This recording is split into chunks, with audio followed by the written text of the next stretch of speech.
Hello, everybody. Welcome to the first session of Groundless, an introduction to Vilém Flusser, instructed by Romulo Moraes. The Czech-Brazilian philosopher Vilém Flusser is now mostly known as a media theorist and techno-futurologist due to the disproportionate academic interest in media theories in his later work. However, these later works, originally written in German in the 1980s, seldom capture essential aspects of Flusser's thought. His ulterior motives, such as his deep connection with Jewish mysticism and eschatology, and programmatic developments, such as his culture shock after migrating from a war-ridden Europe to an effervescent São Paulo. Adding to this complexity, a sizable part of his earlier work, originally written in Portuguese throughout the 30-year period, is either still untranslated or was translated by Flusser himself and altered into alternative text in the process. This seminar will provide a critical introduction to Vilém Flusser, with a focus on under-acknowledged works first published in Brazil and in dialogue with avant-garde intellectuals and cultural formations at the periphery of global discourses. We will approach Flusser as an interdisciplinary thinker with broader conflicting interests surrounding radical revisions and playful experimentations with art and philosophy, particularly with two seemingly opposing figures that shaped the 20th century, Heidegger and Wittgenstein. Above all, we will try to grasp Flusser as a non-systematic visionary who always put enthusiasm and vitality at the center of his thought, and who inadvertently pioneered contemporary frameworks such as speculative realism, theory fiction, and synthetic philosophy. Romulo Moraes is a Brazilian writer, sound artist, and ethnographer, PhD candidate in ethnomusicology at City University of New York, CUNY Graduate Center, with a Fulbright Capes scholarship. He holds a master's in culture and communication from ECO-UFRG. He is the author of Casulus, Qatar 2019, and has worked and taught at the New Center of Research and Practice. Currently, he's interested in phenomenologies of imagination, post-mediatic maximalism, the entwinement of pop and experimental, and the cosmopoetics of crate digging. I will now pass the microphone to Romulo. Thank you. I wish we had a microphone. I'll just share my screen briefly and so it's basically about, you can see this, right? So this is my thing. So if it fucks up my my slide when I go over, just let me know, because I think the cursor stays in the other full screen, so it might mess up what's happening. So let me know if that happens. But yeah, this course is basically about encouraging this new image of Flusser. That's different from the one that's now held because of his European work. So something that breaks this kind of commonsensical image of Flusser as a theorist of technology and of the effect of technology in history, that I find it's very limiting of his kind of wit as a thinker. And basically this caricature is based on that view of these three stages of history in relation to the development of media, with the third stage of post-history being this kind of overcoming of textual means, right? And this return to imagetic consciousness. And I'm making a rude reduction of the theory here, of course, and we'll discuss these ideas better later on, as they are also very interesting. But the question I have is if this encompasses Flusser's life and thought well, if it does kind of justice to the network of concepts that Flusser operated with, and personally, I don't think so. So I want to go basically over aspects of his work that are not well encompassed by this dominant view, to then, in the last session, come back to this dominant view with a new perspective. For example, today I'll intentionally skip the usual Flusser as media theorist thing, and we'll also skip the part of his life where he lives in France and achieves notoriety as a writer too. which is 1983, after the German publication of Towards the Philosophy of Photography. And we will try to come back to that by the end of the course. I divided the course structure into these 3 parts, and then the revisiting thing. Basically today we'll be doing like discussing his method and his biography, and then his philosophy of language, and then his philosophy of nature, which I think are the 3 kind of often overlooked aspects of his work. And for what we're doing today, I feel like discussing his relation to phenomenology and uprootedness or groundlessness or the migrant worldview, let's say, is essential. And it may be even the fulcrum of the entire seminar, actually, because we'll be like returning to that again and again, you find.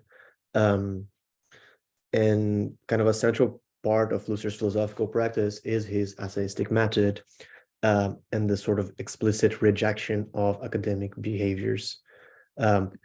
He hates careerisms. He doesn't quote much, not in the style of academic text, at least.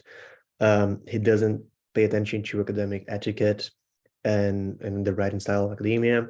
And he addresses this kind of millenary philosophical problems with a sort of willful naivete that gives it all a lot of freshness, but also makes it very unorthodox in style. Some people actually hate it and find it all very kind of stupefying, especially people who have like a background in philosophy and like very traditional, rigid academic philosophy, because it seems like he's playing with this concepts very kind of with a kind of childish, in a kind of childish manner. And in fact, he kind of proposes a dualism between essayistic and academic thought, which for him was an existential choice between the value of, sorry, my dog is okay. I don't know if you can hear my dog. Yeah. Between the value of philosophizing for itself. So essayism would be philosophizing for itself, and academic thought would be philosophizing for a value, which is an interesting distinction, I think, for people like us at the New Center, who are generally kind of infatuated with academia and who are caught in this very existential decision, right, between being sort of just writing for writing's sake and writing for this sort of career and stuff.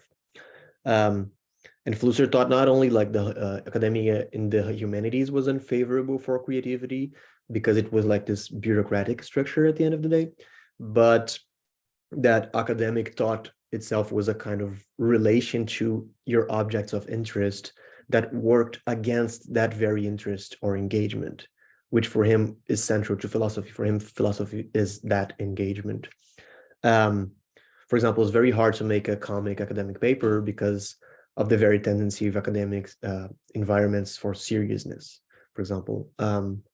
So now, for example, I wrote this text about farts because I'm doing a PhD on sound, like kind of sound studies, ethnomusicology, right?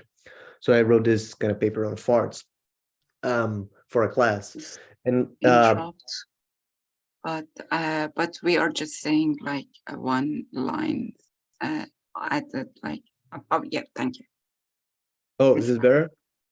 Yeah, that's what I not. mean. Like, kind of, okay, it kind of fucks up my slide when I go over to the other full screen page, but that's fine. I can like, because I have my notes on another thing. But that's good that you mentioned that. Let me just find my notes here. We can have a safe word or something. What? Yeah, you know, like when it appears a line or something glitches, we can tell you like, glitch, and then. Yeah, that would be good. And because also I'm not seeing the chat, which is a problem. I love like seeing the chat and responding to it. And that's part of the course, you know. Unless I do this, or sorry, I do this. Do you think that's a problem if it's like that? Or would you rather have like full screen? I guess it's enough if everybody can see it. Yeah, I guess I'll just do the full screen. There's no problem. Oh shit, sorry. Yeah, so you can see it better now, right? This is fine. So what was I saying? Yeah, farts. Oh yeah, humor is very hard to do in academia. So I was talking about I wrote this paper about farts, about the sounds of farts and why we think they're funny, and how this creates sort of constraints to how we can use the human body to make sound, and sort of farts as they are to social situations what noise are to music. That was kind of the argument, a sort of thing that breaks the sort of ordering of stuff. And my teacher said, and I love this, and they said to me, this is like a very good paper, like amazing paper, but never publish this in your life, which is like until you have tenure, he said. So get a full-time job, finish your stuff, get your tenure, and then you can publish this. It's an amazing paper. And that also happens, I think in American academia, this happens a lot. Like research on like controversial or just funny topics, people don't take it very seriously. They think you're kind of joking with your life, which is a weird position to take, because like humor is very important too in terms of what it can offer to thought. And meanwhile, like essayism for Flusser was, the register of a playful mind. An essay like is thought, capital T, just walking around and just strolling through a garden. That's the kind of interesting thing about it. In the same way, it's kind of very hard to write an academic paper that contains kind of horror or, like cosmic depth, something that might shock us into some sort of transformation. Quite the contrary, actually, the sort of contractions of academic style and of the social apparatus of academia require this sort of very cold relation to your object of study, right? Flusser texts also highlight other absences in academic thought, such as the aesthetic of transmission or like stylistic experimentation, contradiction, as in, some sort of dialectical performance of synthesis of some divergent points. You can have different opinions in the same paper. It's not like that's fine. You are a contradicting being. That's fine. Having like multiple like self-contradictory opinions, and also like ingenuity, which for him is very important, like showcasing ignorance and explicitly learning as the text moves along. And above all, this kind of vitality, that levity, that joy, that is the pleasure with the text. And against this absence, what Flusser proposed was doing what he called philosophical fictions, which are experiments in thought to bring out the familiar unknown, meaning like seeing the stranger in the familiar and the familiar in the stranger, which I guess is the whole deal of groundlessness, right? So yeah, but to be an academic would be to be an academic would be taking oneself out of the team to dissect it from afar, decomposing it in geometric vectors, more or less like a biologist would do to the corpse of a squirrel, for example, or like a physicist would do to the rising of the tides. And to be an essayist, on the other hand, would be to implicate oneself in the team, making yourself the team of the essay by engaging vitally with it and allowing all traces of the object of the text, or the object being studied, to just emerge elegantly but spontaneously. This is the kind of way you write an essay. You let it emerge. You don't kind of force it. It's sort of spontaneous, but there's also some sort of refinement to it. But for Flusser, essayism would mean implying the life itself of the thinker in the process of thinking. It would take the thinker as object of itself at all times. So thought can freely be drawn against the backdrop of a life. Thought assumes the shape of life and vice versa, and this sort of reflection is much the result of Flusser's influences. From phenomenology with Heidegger, which we'll talk about like in the next few classes, Husserl, Schiller, and Hartmann a bit. Religious existentialism too, with Martin Buber, picture here, Karl Jaspers, Gabriel Marcel, and Miguel de Unamuno, as well as the Madrid School of Philosophical Anthropology, especially in the figure of Ortega y Gasset. which are all interesting school of thoughts. And for example, Ortega y Gasset has this very similar conception of sort of the relation between thought and life, which he develops in dialogue with Javier Zubiri, another Spanish writer, of intelligence as a form of life. So, for example, for him, life, meaning like a personal biography of someone, would be the organ of intelligence. Like we would think with our life. The tool we use to think is our life, because we can only map the world using our own personal life as a weapon of capture. And sort of the narrativization of our memories is the basis for any sort of perception. And we would have like a sort of image of life that we use to build all other images coming out of our intelligence, and thought itself would be a form of life, like a living organism that mirrors all images of other people, which is like culture, and it's working myths in a way. So Flusser kind of grabs this notion of intelligence and perception from Ortega y Gasset and adheres to it. And for him, vital engagement is the source of philosophy, and that which architects culture and social relations. Philosophy would be like a matter of flesh and bone, of concrete lived relations, and there would be a sort of gentleness and a radical personal investment in philosophy that the academic environment would be impermeable to. So the exercise of philosophy would require sort of a deep personal investment into what you're researching that academia kind of backtracks from. It's a sort of, I think Bachelard has like a good metaphor for that in the, I don't know if in the Poetics of Space, must be.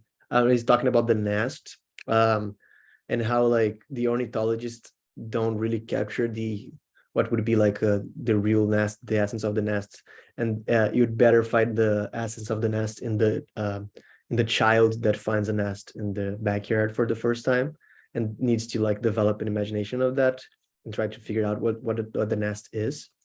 It's kind of like that our tools, the scientific tool is not, or the academic tool in his like language, is not the ideal kind of tool for reflection in terms of philosophy, which is like this lived engagement. So I think that's why kind of Flusser's life is relevant to me here. And I think that's why European academic scholarship in general is somewhat oblivious to his life too. So kind of, I'm kind of against the kind of death of the author argument, but in a different way. Like I think that everything can, but not necessarily should be kind of heuristically analyzed in philosophy, including the philosopher's life, in particular like personal engagement, because they say a lot of their wills and expectations and their dreams and their like, cosmovision. But that's not the same as supporting that argument against, against the separation of art and artist, because those arguments usually, it's like you shouldn't experience the art of the philosophy of X or Y because they committed some sort of moral sin. But I think it's like actually the opposite, that any moral sin committed by the artist or by the philosophy may illuminate the meaning of their art or their philosophy, rather than obscuring it. So kind of the living affects of a philosopher, they don't block the access to the work, but they expand it, they complexify it, they vivify it. Like, sure, we should not separate the art from the artist, but that doesn't mean any artwork by that artist will be morally equal to something they did once in their life or something like that. Because that's also bad moral theology, I think. Like the fact that Michael Gira or Woody Allen committed evil acts doesn't mean everything they do is equally evil. And even if the artworks derived from evil, it would only be more interesting and relevant to relate the two things without any sort of moral execration. And that's why I think also for the philosophical work, biographical information is complementary. It's additive to the process of revealing the thought that is expressed. And the lack of biographical information would only lead to at least an image of thought that misses an engagement with the reality of, the reality and history of that formulation. But so Flusser is the sort of uprooted phenomenologist in my lingo here in two senses. First, in the more conventional or obvious sense, because Flusser's biographical kind of uprootedness from any long ingrained sense of place and cultural fixation to a single array of knowledge caused his own method to also float to this situation of essayism. So his phenomenological style kind of emerges from his biographical uprootedness. And he's a self-taught free thinker in the best sense of the term. He doesn't have like a formal education background. He does like a couple, we'll talk about that. We did a couple like 6 months studying in London, and then basically that's it. And he arrives at phenomenology because of his biographical conditions and not the other way around, you know. And he always proceeds kind of at the margins of the official apparatus of philosophy, of academia, of the publishing business, and so on. And secondly, because he actually employs a productive variation of the phenomenological method. I've heard Reza call it phenomenalist, I think, begrudgingly, of course, but I think it's an interesting description. But I mean that Flusser follows the guidelines of the Husserlian kind of transcendental philosophy and later of like Heideggerian existential phenomenology that influence him a lot. So for example, he uses the noetic reduction of the world to a system of significations and blah, blah, blah. But he does that from the perspective of, you know, a multicultural and multilingual person, and B, from a deep attachment to the concrete reality of peoples. So to the social technical developments, he lives true and at the very and the very history of concepts that informs this social technical developments. So it's a sort of that's sort of like a reversion of the phenomenological method that allows some interesting directions to that. So he kind of uproots phenomenology itself in a way that I argue would be later done by maybe the speculative realists, you know, and maybe some post-Agamben philosophers like Kocha and some others. Sorry. In a way, then he does to phenomenology what he argued that the migrant did to art and culture in his kind of apologetics of the migrant, which we could read that nowadays as a sort of apologetics of the diaspora. You know, his by the way, his book he called Phenomenology of Brazilians was published in German as Phenomenology of Underdevelopment. It's the apologetic of the migrant is an apologetics of, you know, third worldism and and in Freedom of the Migrant, which is a part in Brazil, it was published as part of Groundless. So that's why I put like Groundless in the syllabus, and then I found out in the English version you don't have that. It's like a separate book, and then I couldn't find the PDF, but that's like an interesting book if you want to read. In Brazil, it was published as a postface to Groundless. He develops in this essay this praise of the uprooted or the migrant as the vanguard of the future. A vanguard that has like many lands within oneself, and who in suffering because of the migration achieves a kind of creative novelty. For him, the loss of the motherland would only highlight the sort of threads and knots that connect oneself to a certain tradition and culture. Sorry. In which for most people, this remains kind of hidden and unconscious because you don't leave your homeland, so you're kind of protected in this opaque kind of mystery. Then the attachment or detachment to the land can become, when you're a migrant, this attachment or detachment can become an intentional choice, which implies a greater level of freedom for the expatriate in terms of what he or she selects that he or she will, you know, engage with. So the men and women with national homes are mysteriously tied to an identity that they ignore and that is formed without their consent, while the migrant can break that identity again and again and thus remodel it.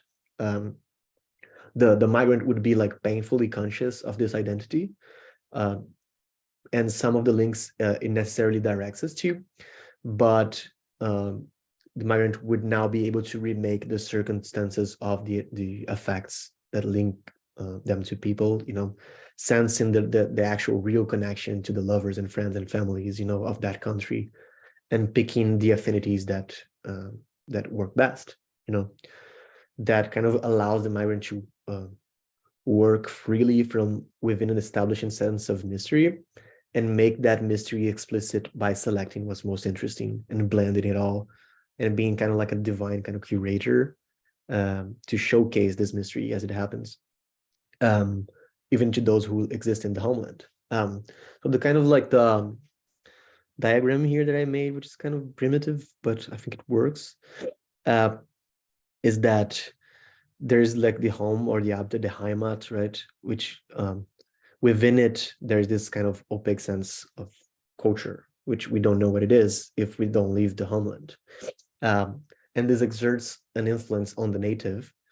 It makes the native like pretty in a sense, because this is the vision of beauty that the native has. And the migrant is the kind of the opposite direction, where the migrant is a stranger and he's ugly because he's different, and he acts upon this home and this mystery to show the kind of links of human life, the threads of human life that exist there, and by doing that creates a sort of selfhood, sort of intentional sense of selfhood. That's basically the argument of Flusser there. Yeah, it's a kind of similar. Borges has a similar argument to Flusser, and Flusser mentions that argument in the Phenomenology of Brazilians, and kind of quotes and revises it. Borges argues that Joyce, for example, James Joyce, can only revolutionize the English language exactly because he's not English. So that means he's like his writing without being bound to the superstitions and fossilized attachments of the English language. So he's writing in English from outside of it, right? And he also argues that Latin American writers can revolutionize Spanish literature, the Spanish literary tradition in the 20th century, for example, exactly because they speak Spanish without being from sort of a Spanish culture. So they see the languages from the outside and they don't hold loyalty to it, you see, which is very important. So they manipulate the languages without, the common prejudice, this mystery that would exist for the native. And by the way, that's also for Borges the advantage of Jewish people, which we'll talk about. That's why for him, Jewish people are generally very intelligent or successful, because they are permanently scattered. So they can deal with different traditions much more skillfully than people who are tied to them in ways that they themselves do not recognize. And of course, there's an anti-Semitism in that too. You're kind of essentializing the elements of Jewish people, but it's an interesting perspective nevertheless. And Flusser goes as far as to say that the situation of the migrant is an exemplary model of the human condition, existentially speaking, which is the situation of thrownness. You're being thrown, you were born into this situation that already exists. And sort of the migrant, that happens to the migrant too, but it's more conscious. The migrant finds oneself in a time and space that is already configured, but realizes its own place in it, and has to configure oneself in this circumstance that is already defined, but that nevertheless defines itself together with you. So the migrant needs to make meaning out of this explicit thrownness into this new culture. And Flusser believes that the uprooting of the migrant is in a kind of inflection point, at the same time as the maximum point, the paragon, the culmination, and the overcoming of a sort of historical condition of man, which is the condition of being there, but also the condition of linear textual consciousness and the condition of localized kind of practices in specific epochs and places, and the condition of the nation state and the industrialized world and blah blah blah. So kind of the migrant, I would argue, sort of becomes a microcosm of global culture. So the relation between migrants and the new diasporic context in which they find themselves is analog to that of global cosmopolitanism, or the post-historical, consciousness that Flusser talks about later on. It's our analog. There's an analog between the migrant and the new diasporic context and the global and the local, let's say. So the relation of Flusser to the landscapes of new country like Brazil, for example. So this is, I would argue, this is more and more common in like nowadays. It only gives like reason to Flusser. I think the hyperspace of the internet and the concept of public domain and mass media and all act as kind of this supposedly universal magnetic currents without really like an origin or shape. And we are all the more alocal and more imagetic and more detached from the historical sense of being. And I say that without a hint of melancholy, as Flusser did. He's not, he's even like a optimist, I say. He's celebrating that, which is interesting. Because I think most critiques from, most critiques of modern age or like stuff like that are very critical. And to find someone who can read between the lines for the good side of that, it's kind of interesting. And also problematic. We might talk about that later. But being a migrant would be containing within oneself those dynamics of global capitalism, as if you could think the thoughts of capitalism. That's why it's so avant-garde. It's as if you were yourself the deterioratorializing force, of the lézingatarie that runs through you, historically speaking. And that's very interesting, the migrant as the tip and agent of this civilizational process, but also as a metonymical kind of relation to it, as a part for the whole, where you can see the process unfolding in a single person. And this kind of problematization of the relation of culture and place, I would argue, is another theme where Flusser kind of anticipates problems that would come up only later in kind of post-colonial works, like in James Clifford and Padura and Ferguson, who, for Flusser already, there is a tenuous relationship between geography and culture. And so far as so-called national styles are not fixed in time and are always kind of generalization of smaller sets of practices that need to root themselves artificially to create a sense of bound identity. So there's this critique of identity, national identity, or the, even in anthropology, I think people are still very tied to this conception of like a correlation between land and culture, which is completely non-existent. And in fact, I would argue maybe that like nowadays, maybe neighborhoods are more like the shape of culture as imagined in the 18th century, by Europeans, than countries, which are like necessarily gigantic and multifaceted. And I think the neighborhood is still somewhat the kind of mini town where folklore is possible, but that's just my kind of own take on that. But Flusser actually thinks the land and the culture are uncorrelated, not simply because of that, but because homeland is imagined.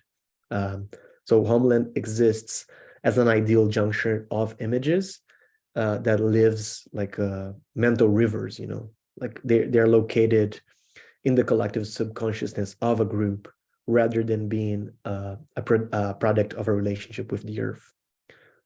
Which this relationship between culture and earth, if taken to the ultimate consequences, this is like Nazi ideology, right? And that's also the kind of the case for Flusser, I think. Flusser is forever in this kind of imagined Prague that he left early. He's forever comparing Brazil to Europe, living in this kind of community of ghosts that doesn't exist if not in his mind, and in this Prague that doesn't exist anymore, if not in his mind. Not only because this Prague is different now, but also because it's different in the imagination. So being groundless is a kind of a Proustian situation, in the sense where you are left to play with your own kind of reconstructed affective memory of a culture that once existed, Because that's another problem, right? The sort of, at least in anthropological research, where people write in the present, or as if cultures were eternally like that, of that time that you visited it for like 6 months or something like that. And that's also how our memory works. For Flusser, the Prague that existed, the forever Prague would be that Prague he lived in right before the Nazi invasion. So Flusser, kind of his life. Flusser is born in Prague in 1920 to a family of Jewish entrepreneurs and intellectuals. His father studied physics with Einstein, which is an interesting thing. And his grandfather owned a factory of spices. He and his brother would be the only ones to escape Prague in the Nazi regime. He escaped with his later wife Edith Barth, who he flew with her family. So that's how he was able to escape. They flew to London first, and he studied a few months at the London School of Economics, just 6 months, and got acquainted with the intellectuality of the time. He became somewhat of a Marxist and then rejected it on the basis of it kind of, for him, it kind of reduces the existential struggle to kind of material interplays. And he also claims that Marxism is as quiche as Nazism, which is he claims morbidly not that Nazism is essentially ridiculous. It's a joke rather than being properly evil, but which is kind of radical if you think about it. But he will keep a lot of the Marxist kind of terminology and perspective throughout his own writings, and you will be able to see that throughout the seminar, I think. But Flusser, in this time, he will come again and again to this notion of being the only one left, of the guilt, and of being the only survivor, and how to process his family death. That propelled him to a certain situation of culture, and because he needs to promote a new life, he's starting from zero. He has no ties anymore to the culture that he used to have, right? So that's, I think, a lot of the sort of conscious creation of affective ties that he talks about for groundlessness, for the migrant. It's a lot because, he doesn't keep his relatives as links. He needs to create new families, right? Maybe for other kind of migrants who keep their family and are constantly in contact with their family, maybe it's completely different, probably, I'd say. So yeah, in 1940, he moves to São Paulo, 6 months after escaping Prague. He's only 20 years old, and he marries Edith, with whom he will stay until his death. He is living in São Paulo in 1945 when he receives the news of his family's death in the concentration camps. Flusser will live mostly in São Paulo for almost 30 years, and he will enter in dialogue with the intellectual life of the city in the 50s and 60s, including Jewish intellectuals that had also escaped the war, like Alex Bloch and Romy Fink, who I think I assigned you to read, probably, I don't remember, but probably. And also big names of the Brazilian kind of intellectual field, like the Campos brother and Guimarães Rosa, with whom he becomes kind of more intimate. He will write some of his first books, like Language and Reality and History of the Devil, around this time in the early 60s, late 50s, early 60s, while simultaneously working at a factory of radios and transistors, which, if you think about it, it only makes sense that, Flusser would later become interested in writing about technology too. And only in mid to late 60s, he would be able to get some freelance gigs writing for newspapers as a column. What do you call that? Not an editor, but a column. He had a column he would write weekly, and about philosophy. There's interesting if you think about it. I don't know if we have a lot of that, weekly columns on philosophy in newspapers. And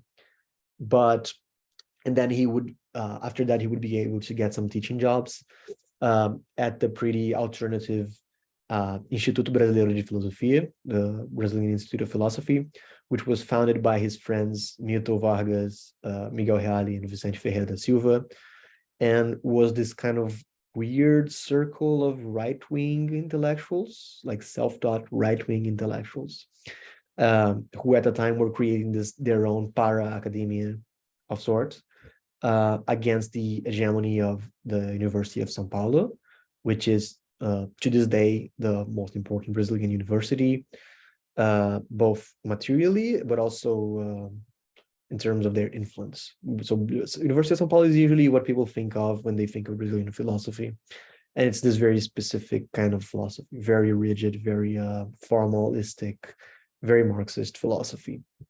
And in this Brazil of the 50s, I think it's interesting to talk about too, because the country that Flusser kind of encountered and was hypnotized by was pullulating with these kinds of imposing intellectual figures with sort of new artistic movements and historical novelties and sort of sui generis events.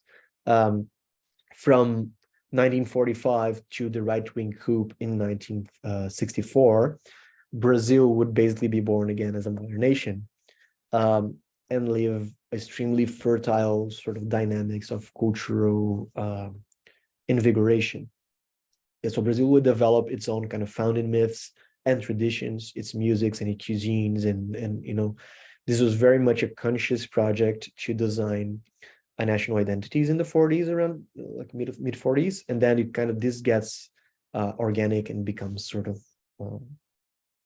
I wouldn't say authentic, but more popular. It's not like conscious anymore by the 50s.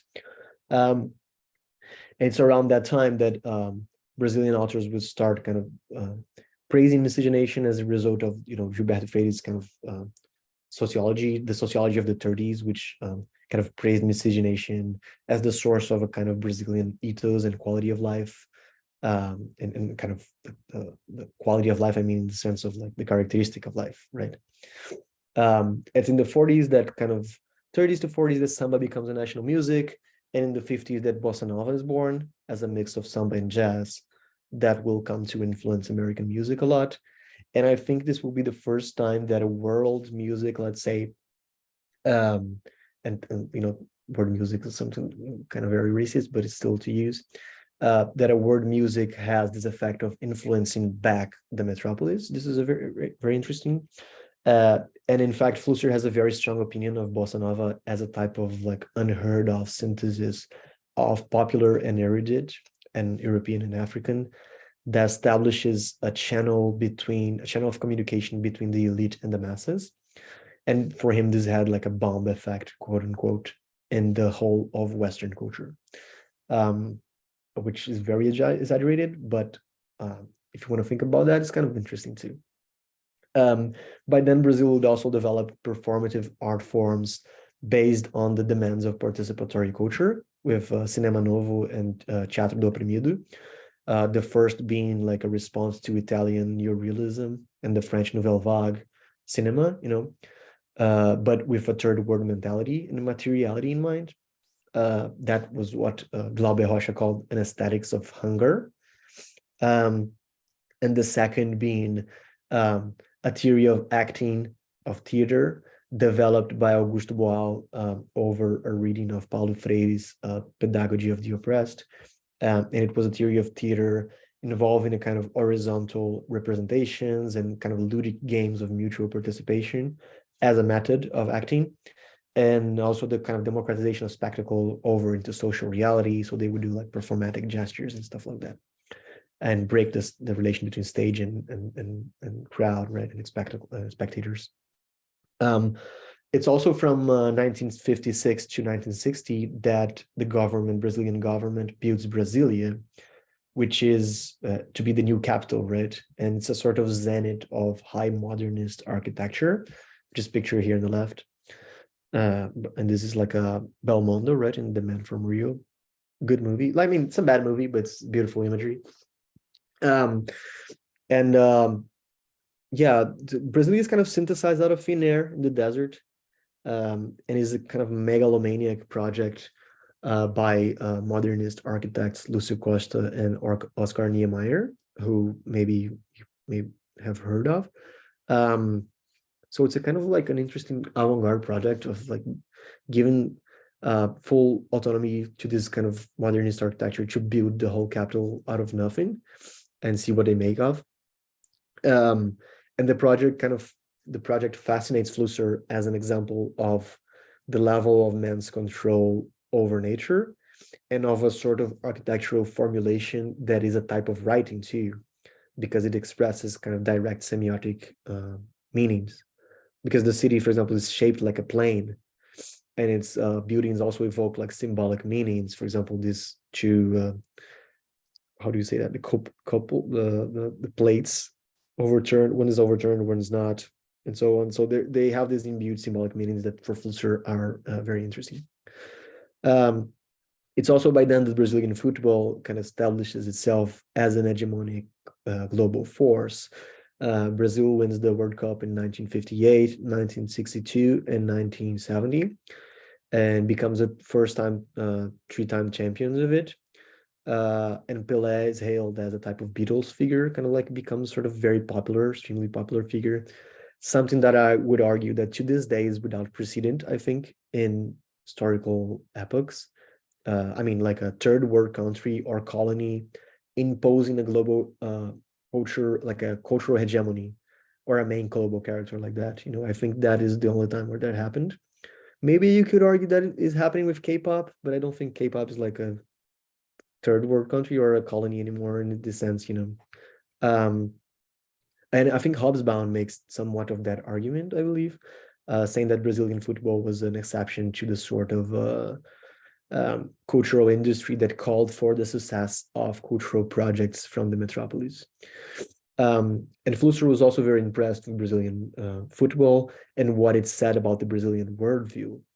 And he even published a text called Peleology, like Pelé, like the study of Pelé, where he talks about Pelé as a modern mythological figure that unveiled being, quote unquote, and things like that, and talked about the Peleic element in Brazilian culture, sort of as if Pelé was a myth, a living myth. But I think no other cultural movement will have as deep an impact in Flusser as concrete poetry. To those who don't know, concrete poetry was this kind of experimental movement of poetry that would focus on the visual structuration of the worlds on the paper instead of exclusively on the meaning of them. So they would kind of highlight the medium instead of the message of poetry, and later expanded that into concrete art and splurge a whole kind of a new concrete movement of kind of sculptures and kind of post-mediatic artworks that deeply impacted the Brazilian cultural environment in the 60s. And concrete poetry is idealized by the brothers Augusto de Campos and Haroldo de Campos. They are very influenced by E. Cummings and some other like Japanese poetry. And Flusser had like this dialogue, keeps this dialogue and this bilateral admiration with them throughout his life.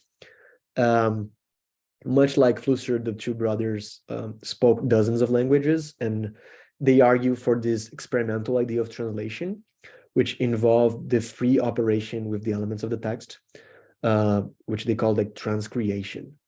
So they like, I think it's Augusto de Campos who has like this translation of Hebraic, like a Hebrew, which he didn't really know Hebrew. So he's kind of creating the text as he translates, which is interesting, but also kind of weird, I would argue.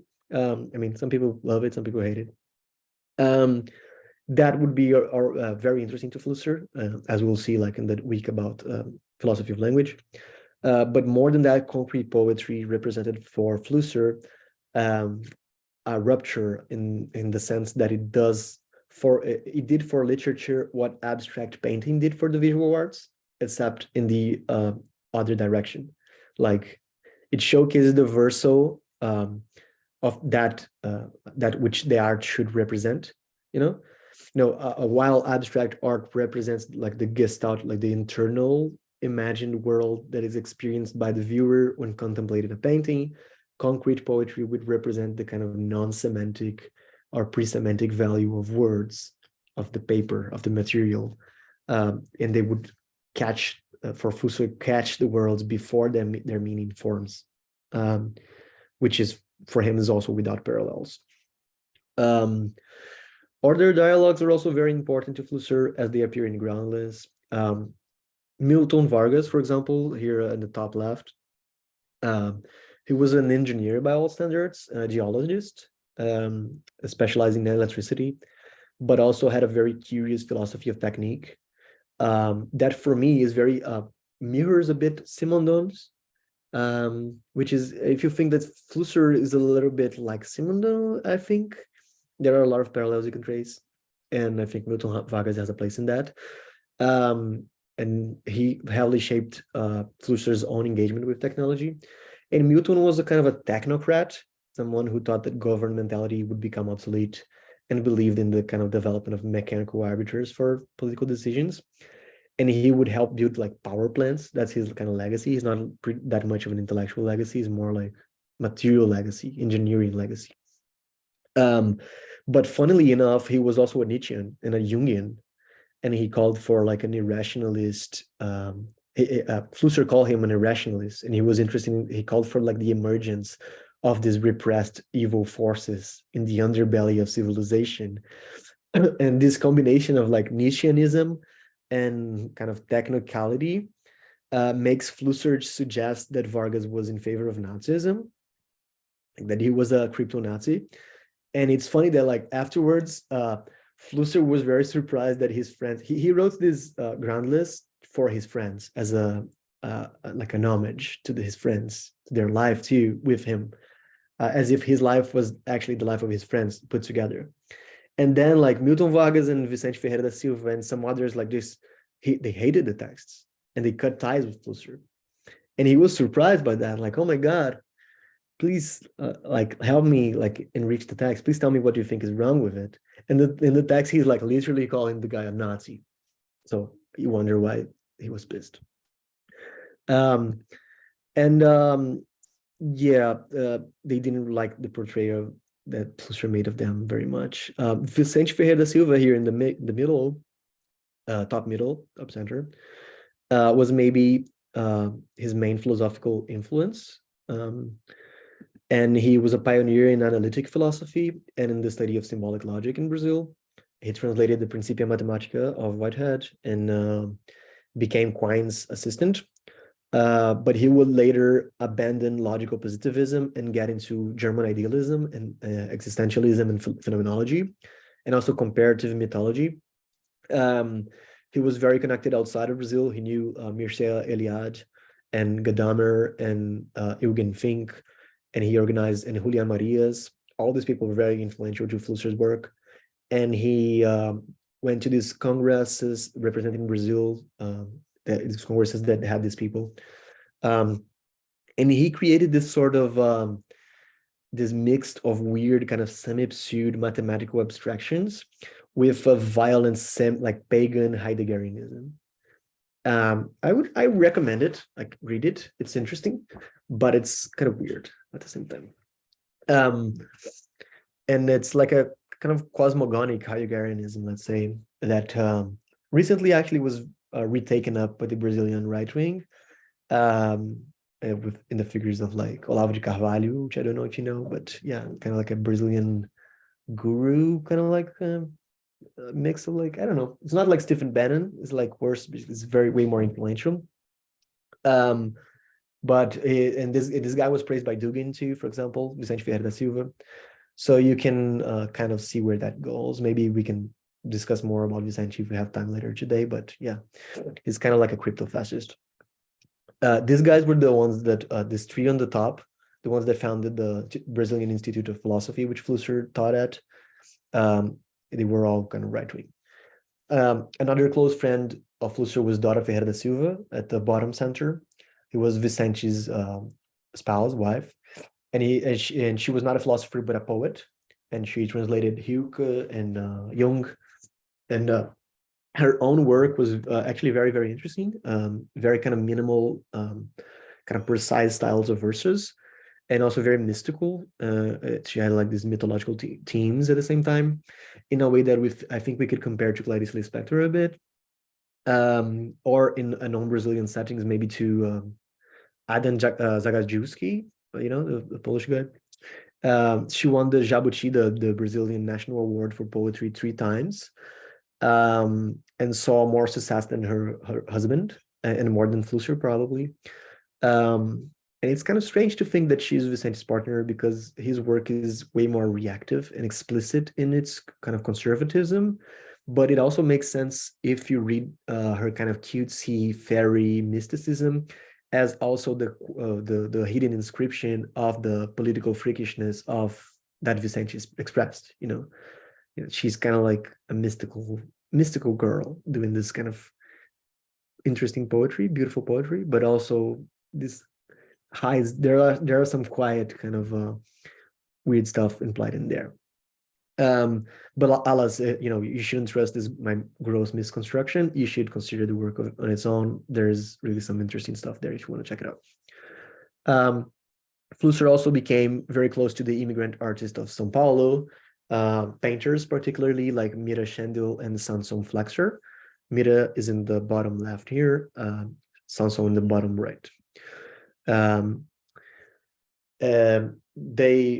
Mira was a painter and sculptor from Switzerland, who would use like fonts and words as a static material. She made this kind of monotypes and graphic objects, and would also write a lot about phenomenology, talk a lot about phenomenology to theorize on the painting she was doing. She would theorize in language science and things like light sources and surfaces as modes of abstract creation of artworks. So she will be one of the first in Brazil. She used things like sand and cement to create like landscapes, and she's both influenced by and heavily influences the neo-concrete art that I just talked about. With other people like Elliot Sica and Lygia Clark and other Brazilian great artists. And Flexer, on the other hand, here in the bottom right, was from Moldavia and focused on more like classically abstract paintings from sort of a Cubist tradition. So he's against actually the concrete and neo-concrete movements that I just mentioned, and will defend a sort of ascetic view of aesthetic expression that is derived in part from his like extreme Catholic convictions. He only kind of changes from that perspective around the mid-60s with the series called Bipeds, where he draws these kind of monsters with watercolor stains. And that work came out of a dialogue with Flusser, and also by his health conditioning. When it gets worse, he kind of changes his mind about painting and stuff. He got sick also because of the Brazilian political situation, which he was very against. He was very against the right-wing coup of '64, and that kind of led. He was already kind of getting worse in his health, but that kind of led to his death. And another friend of Flusser in the top right here was Miguel Reale, who was the president of the Brazilian Institute of Philosophy and was actually very in favor of the coup of '64. So he actually he helped write the Emenda Constitucional número 1, which was the law that effectively consolidated the military dictatorship. So Reale is a very well-known figure in Brazil as a legal theorist, because he basically developed the foundational concepts of Brazilian kind of legal, theory, or the jurisprudence that's used in Brazil to this day draws a lot from Miguel Reale. But he was also a literal fascist, part of like the fascist party of Brazil, the Ação Integralista Brasileira, which was our version of fascism in the 30s. And famously in the 60s, he said to some professors that out of all fascists, I'm the most liberal. But still, he continues, like his influence to this day is very big. He was part of the commission that established the Brazilian Civil Code in 2002. And was also just in general, he's a very kind of honorable in the worst sense of the word, professor of law and philosophy and sociology, with dozens of honorary, doctorates. And he and Flusser exchanged letters for 30 years, 27 years. And Flusser would even call himself a disciple of Reale for a while, although he also challenged Reale's political position here and there, particularly in the Reale's institutional defense of censorship, which for Flusser was very scandalous. And Flusser will explicitly mention that at times in the letters, that he's avoiding to talk about some political issues because he knows that Reale's divergences in relation to him. He doesn't want to bring it up. So in São Paulo, Flusser had friends who basically died as a consequence of the regime change in Brazil in the 60s, who got sick by it and who fought against it and were imprisoned and tortured. And also friends who were part of the regime, actually, who wrote like the legal frameworks of the regime. So people of different opinions and backgrounds would have him as a mediator, and they all, like writers and artists and philosophers and politicians, would meet at Flusser's house weekly, to the point of even, I'd argue, form a kind of sect or cult around him, listening to him as like a guru of sorts. And that's also because he was generally a bit older than them and kind of owned the house and had a sort of mystique that attracted students to his lecture. But many people in Brazil accuse Flusser of being right-wing or supporting the dictatorship in the 60s. Although there is some truth to that. I mean, Flusser is more or less of a classic liberal, like and tends to some conservatism at times.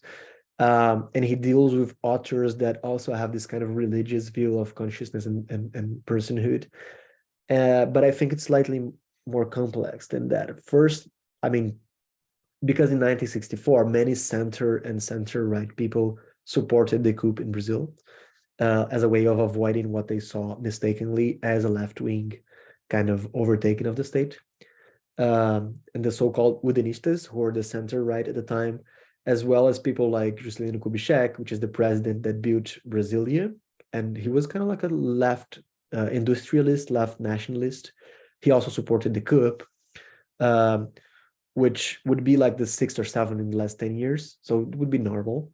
And they all thought that the military junta would depose the president and organize new elections. But that didn't happen. They just kept governing. And most, like, quote unquote, moderate people who at first had supported the coup disengaged from it a little bit later, including Flusser. Flusser flew the country in 1972 exactly because he felt that it was no longer possible to sustain sort of the political climate without threatening his own values. So it's kind of true that Flusser was at first somewhat apolitical in relation to the coup, that he never fought against it, and that he was trying to keep a low profile, also because of pragmatic reasons, like to keep a job, and maybe get a better job. So it's also true that Flusser is kind of center-right. That's like a kind of bourgeois philosopher, if we really like want to get into it. And that clearly appears in his kind of anti-Marxist remarks.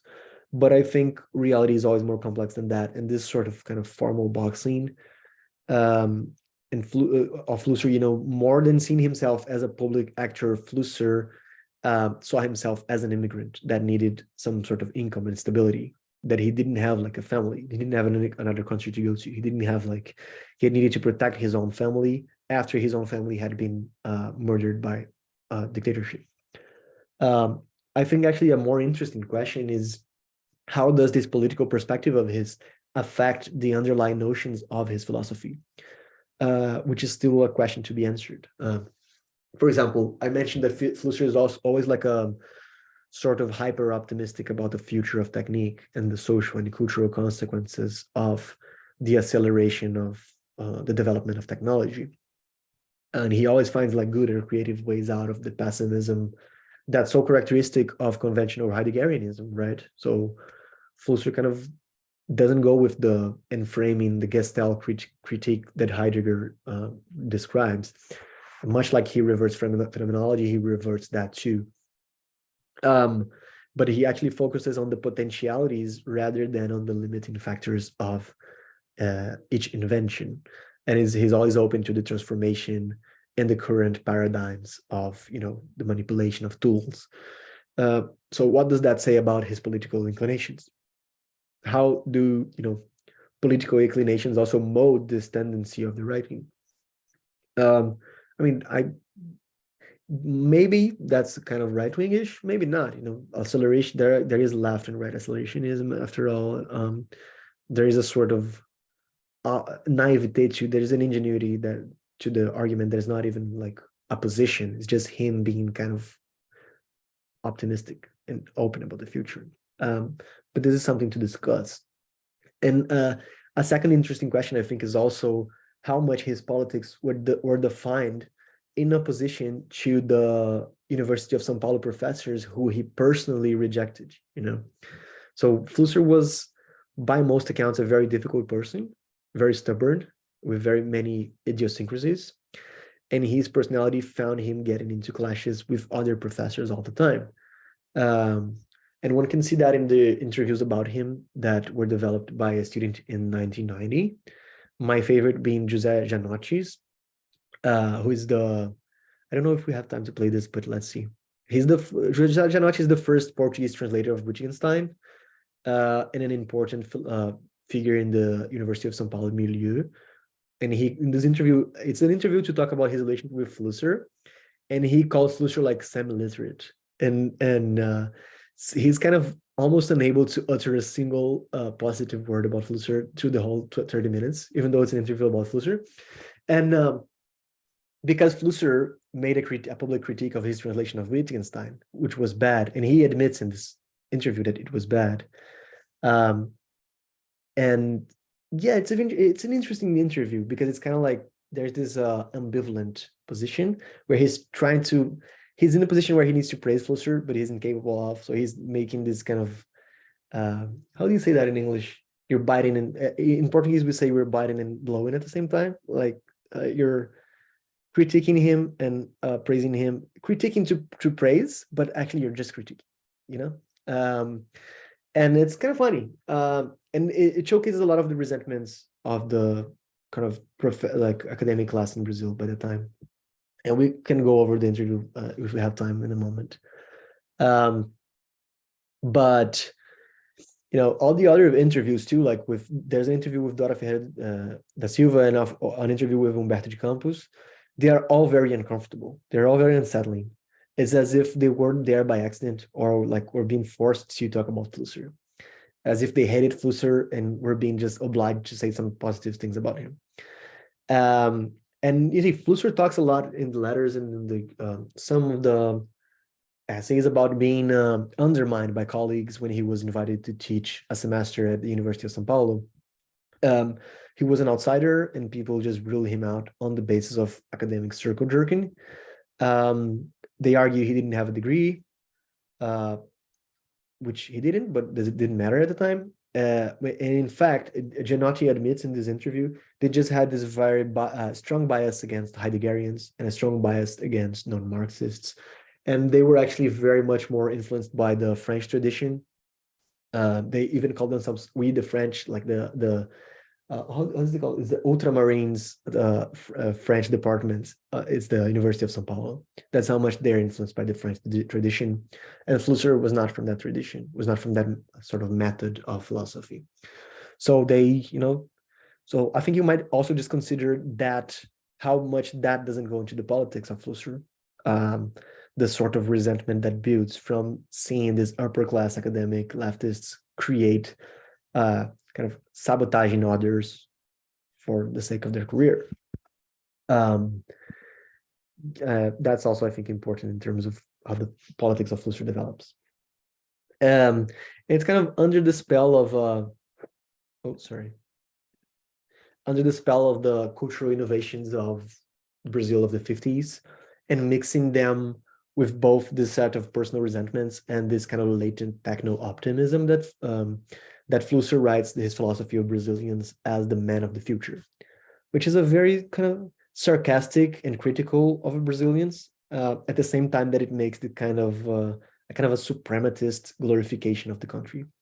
So it's kind of a commonplace in Brazil. There's a popular saying that it is the country of the future, quote unquote, right? And this was an expression coined in the 40s by Stefan Zweig, the writer, who lived the end of his life in the city of Petrópolis, where he was exiled with his wife. He's committed suicide there too. And it was this Brazil, country of the future, was first absorbed as a sort of patriotic assumption in Brazilian society, meaning that Brazil would soon grow and become a superpower. And after some disillusionments with like political instability, and especially after the coup of '64, the phrase would like modulate into this sort of a joke, where like a self-derogatory humor in which Brazil would forever be the country of the future. It would always be the country of the future because the supposed potential would never actualize itself. So we're always making promises to ourselves in the future.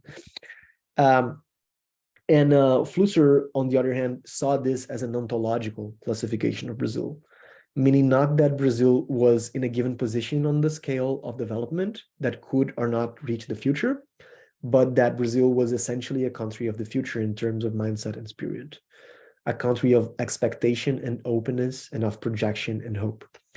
And again, here I think it's important to note that many of Flusser's appointments about Brazil are actually about appointments about colonization, about underdevelopment, and its own kind of cultural ontology, the phenomenological existence of these countries, Brazil here is in many senses a code for the global south, or for creolized or mixed peoples, or, who for Flusser, they would have a better grip of the socialities of the future because the future is destined to creolization.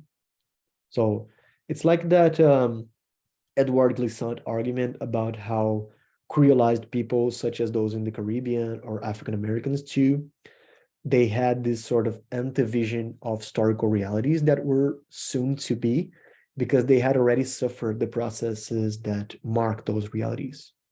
So globalization would be the kind of Brazilianization of everything, the creolization of everything, right? The processes that are happening at the global level right now are the processes that already happened in the colonized countries. The mixture and the procedures of encounter between cultures and peoples, and the sort of clash and mutual adaptation. So creolized people, and because of Flusser's biography, the main example of those were the Brazilians, would be the ontologically futural, or they would anticipate futural practices because their very core, their foundation lays in those practices. But every time I'm saying Brazil or Brazilians here, you might also want to just hear like global south or third world there, and check if that's still productive to your thought.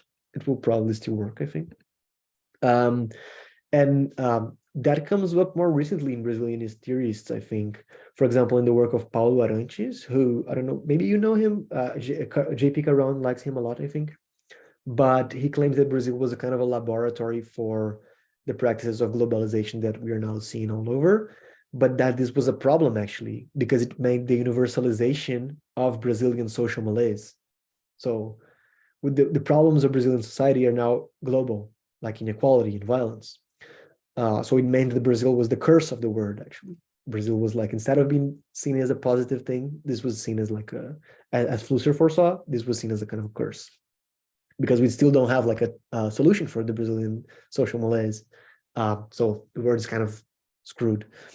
Flusser also notes, kind of interestingly enough, that there's a stratification of different historical temporalities in Brazil, whereby the Baroque would comfortably nest with the post-industrial, and the medieval would combine with the modern, and so on.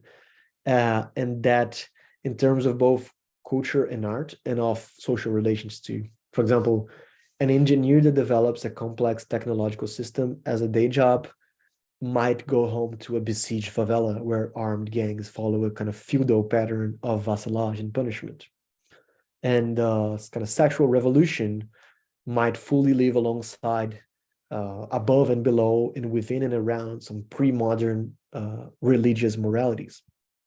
So for him, this is not because there is a delay between the development of Brazilian society and the development of European or American societies, but because Brazilian society would not belong to the capitalist framework that creates the social division of time and space responsible for the uniformization of that development. So Brazil and other like colonized countries, I'd say, has a whole different structure that is there's non-historical or post-historical, and there's that is interspersed by elements of an European sociality or an African sociality and an indigenous sociality and blah blah blah. So this different, what the European would see as different historical stages or scenographies, they intersperse with each other, diffuse with each other. They're not seen as in Brazil as a proper chapter, like chapters of a necessary evolution, but as coexistent coincidences, right? So it's not that like we still have to get over the violence of the favelas, the feudal patterns of the favelas to go into the modern age. Is that these are like coexistent coincidences. They just exist temporally in the same place. Because of that, Brazil would, for Flusser, sit outside of homogeneous history commented by capital. There would be a different sense of misery and abundance, for example, a different sense of alienation and engagement that doesn't fit American or European patterns. Rather, it's impossible to talk of misery and alienation in a culture like Brazil, for example, for him. He really goes after these two conceptions of misery and alienation from the Marxist point of view to understand how they really do not exist in Brazil. For example, for him, football and carnival, for example, which could be seen as forms of alienation, are actually a deep cultural reality in Brazil that works to show the day-to-day reality as the true alienation. So work would be the alienation. So it's the kind of reversal. And there are forms of games that are for Brazilians the actual reality to be engaged with, and that is obscured by work and family and other categories that a non-European would see as non-alienation. An European would see as non-alienation, sorry. So the Brazilian proletarian would ignore any sort of laboral finality and state project within the social apparatus and would see escapism not as a phobia, but as an authentic truth. In the same way, for him, the idea of material poverty, of misery, is not applicable to Brazil because Brazilians would find excess in scarcity. So they would live in the world of excess, even in poverty. And they would thus exude something that might be mistaken for happiness by the European, but that is actually a mode of relation with commodities that doesn't consume their use value, but instead expands that use value indeterminably. Flusser says that in this sense, Brazil already realized the goal of Marxism, which would be the post-scarcity plenitude, you know, and that this doesn't mean achieving a paradisiacal state because there is also individual existential struggle and lack of imagination and failure and even misery by way of excess. So by dignifying poverty, Brazilians would show other needs that are not addressed by the concept of misery that Europeans currently employ. And these views may be criticized today as innocent and somewhat orientalizing even, and also like a bad Marxism, as it is. And we can discuss how problematic they are, but what matters right now is that he goes on to define other historical concepts that do not apply on to Brazil. So Brazil would be this kind of post-historical thing. And for him, the post-historicity of Brazil would be so acute that Brazilians' artworks and established cultural practices won't find a root in any sort of historical tradition or temporality. That is both because Brazil doesn't have a history or antiquity, you know, its history is imagined, it's speculated, and also because the historical frameworks do not fit the phenomenological reality lived by Brazilians in their like day-to-day relations.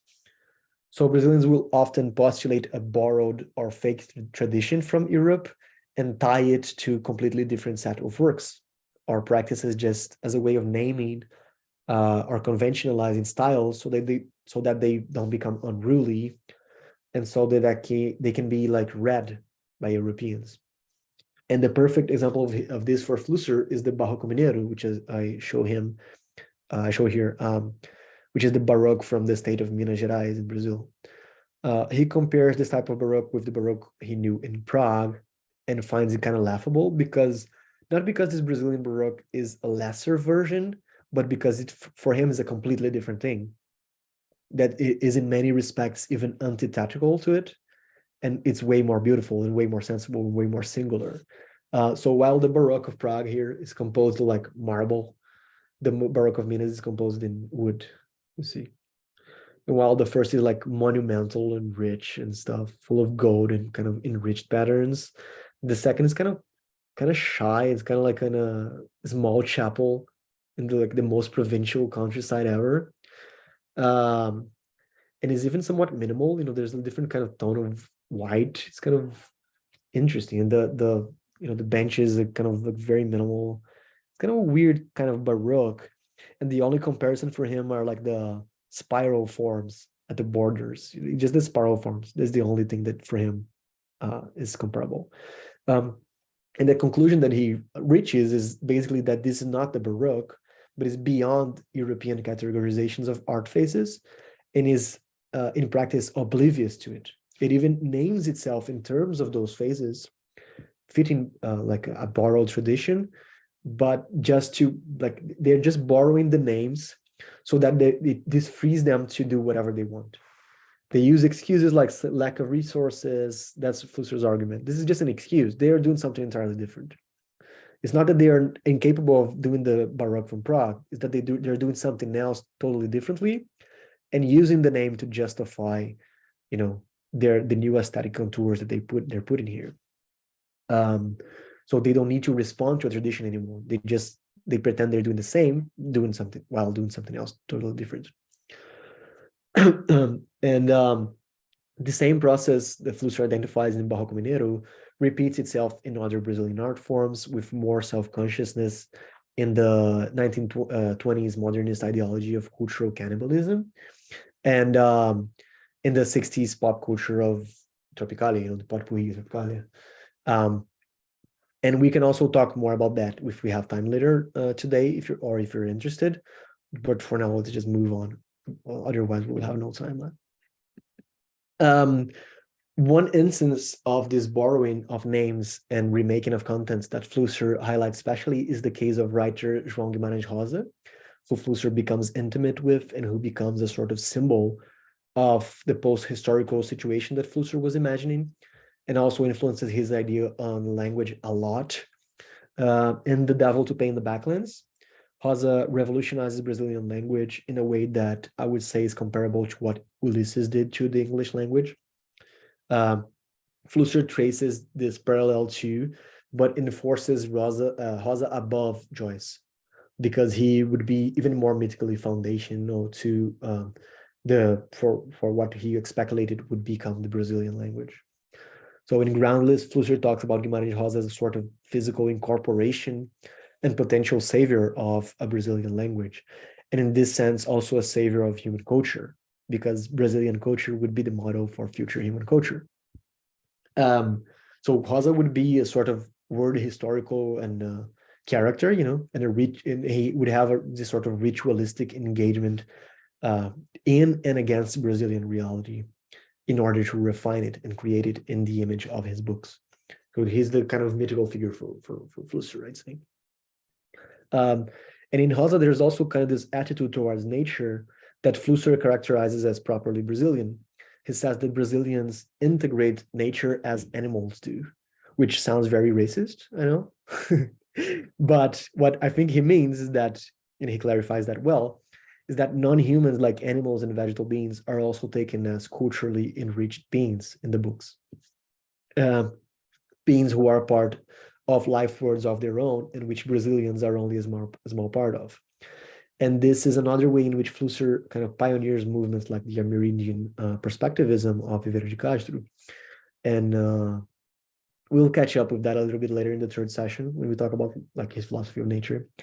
But for him, this entails a relation of nature, of the Brazilians, of conflict against nature, entails pressing nature and wanting to destroy it and conform it to your own selfish animal interests, rather than wanting to monumentalize it like Europeans do.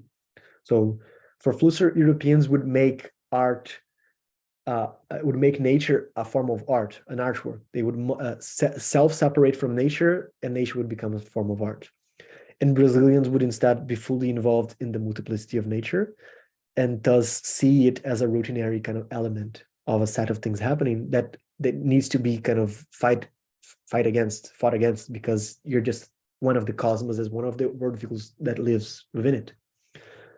Which is kind of self-contradictory. We'll can talk about that, but it's interesting nevertheless. For Flusser, Guimarães Rosa's work makes this relation to nature clear by showing the link of his characters to the land, their techniques that are so integrated to the dynamics of history that they can almost sense the tendencies of natural phenomena. They connect to the bodies of waters and to the shapes of clouds, and they smell the changing of the earth. And they do not follow the patterns of the season, which in Brazil for Flusser are non-existent, but they become intimate with the series of accidents of nature to the point of predicting them. So they wait for accidents, which is exactly that which cannot be waited for. And Flusser makes an interesting separation here when he's like describing the tourism of Brazilians in Europe, because when Brazilians see nature, when Brazilians see nature as beauty in Brazil, it's because it is an accident, because there are no seasons. So it's an exceptional kind of characteristic of nature that's circumstantial. So, for example, a flower springs, and a Brazilian for Flusser will say, wow, that's beautiful, because that's like uncommon. That's so rare. And then the Brazilian will go to Europe in the spring and will see the spring and will think that the rarity is abundant. So they will think that it's just a series of accidents happening in a way that's probabilistically almost impossible. So Brazilians will go to Europe and find it very beautiful, not because it's inherently beautiful, but because they find it as a series of accidents that are happening in a non-accidental pattern. So like they see the structure of nature, the seasons, as a continual kind of extension of aleatory accidents. It's kind of funny. I argue very much against his philosophy of nature, like his Brazilians' relationship to natures, but that's his point of view, and it's kind of interesting nevertheless. In which text is this? Sorry. It's Phenomenology of Brazilians, which I think there's only a German translation of that. But this view of reality is a series of accidents that would have a serious impact for him in the rhythm of Brazilian life, in the collective gestures of Brazilians who would kind of sync and dissync from the accidents of life continually. So here they would not like go fit the patterns, the structure of nature, but would sync or dissync to the accidents of nature. And this is the origin for Flusser of ginga, which is the sort of what is a word for like a sort of dancing pattern or a sort of way of being in the world that's kind of loose for Brazilians. But also in the dancing life, they're so Brazilian, and not only in the performative like forms of Brazilian culture, but also in the day-to-day, in the walk of the way Brazilians walk the streets and the way they beat their hands on top of tables and stuff like that. Particularly, it means for Flusser that Brazilians do not follow a structure of existence that needs to be rigidly imposed through patterns, but they are malleable to all accidents, to all personalities and faces and worldviews. And they thus deal with the stranger in a way that's magnificent. Because for him, Brazilians would be all immigrants. They are forever immigrants. They would have no structure onto which to integrate themselves. They would be just post-historical also in this sense, that they are always creating this choice, these links that do not need to conform to the structure of nature. So my sense, and some might disagree with me here, is that Flusser discovers his three phases of history that are now so famous in media theory through the experience of Brazilianness, through his migration in his biography, as well as his engagement with this familial life world that he saw demolished early on. And also, one can also see how the very idea of groundlessness is derived from his existential situation as an exiled Jewish person. You know, the idea of post-history is also related to this engagement with mystical Judaism and to the Jewish eschatological traditions. I think in a way, Flusser is kind of like Benjamin. both in terms of interest and method and influences. And he has an interesting parallel to make as a kind of product of the same sort of environment and background. And like Benjamin, Flusser is also influenced by Gershon Scholem, and as well as by Martin Buber, who I already mentioned here. Martin Buber creates a deep impact in Flusser with a text called, a lecture called Prejudice Against God. And we'll see why soon in the next classes, I hope. In fact, for him, for Flusser, Judaism is the true existentialism and the true phenomenology. Which is, I mean, it's interesting because his whole kind of philosophy of Judaism becomes just his own philosophy some later on, you know. He's kind of saying like, Judaism is this, which is what I believe in, which is, maybe it is, I don't know. But for him, Judaism is an empty formalism, like the Sabbath. It's a series of empty formalisms, rules that have no performative function, like the gestures he will talk about. It's an empty formalism that opens one for an immersion into the being of a routinary life. So like the Sabbath or the act, like this random kind of rules of Judaism would be actually empty, and they would ritualize common life in their emptiness. And by being empty, reveal sort of the absurdity of the ritual, and by being both absurd and meaningful, showcase how the absurdity of life can also be meaningful. That's basically the argument. This sort of like paradoxical description is very close to the description of how Brazilian art develops. He always keeps going with this kind of self-contradictory kind of modes of thought. And he also theorizes Judaism as immanent to life, and in this sense, as a political more than a religious engagement. It is a religion for him of a certain social behavior. So for him, like Marxists and Catholics, for example, radical Catholics, would be more Jewish than the Orthodox Jewish, which is, I don't know. And also like true Christianity for him is Judaism, in as much as Jesus was a full-on Jew, and Christianity is about imitating Christ. So to be Christ, for Flusser, one needs to first become Jewish.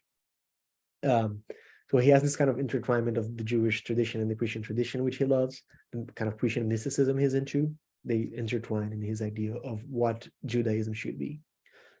He also has a curious and ambivalent position on Israel.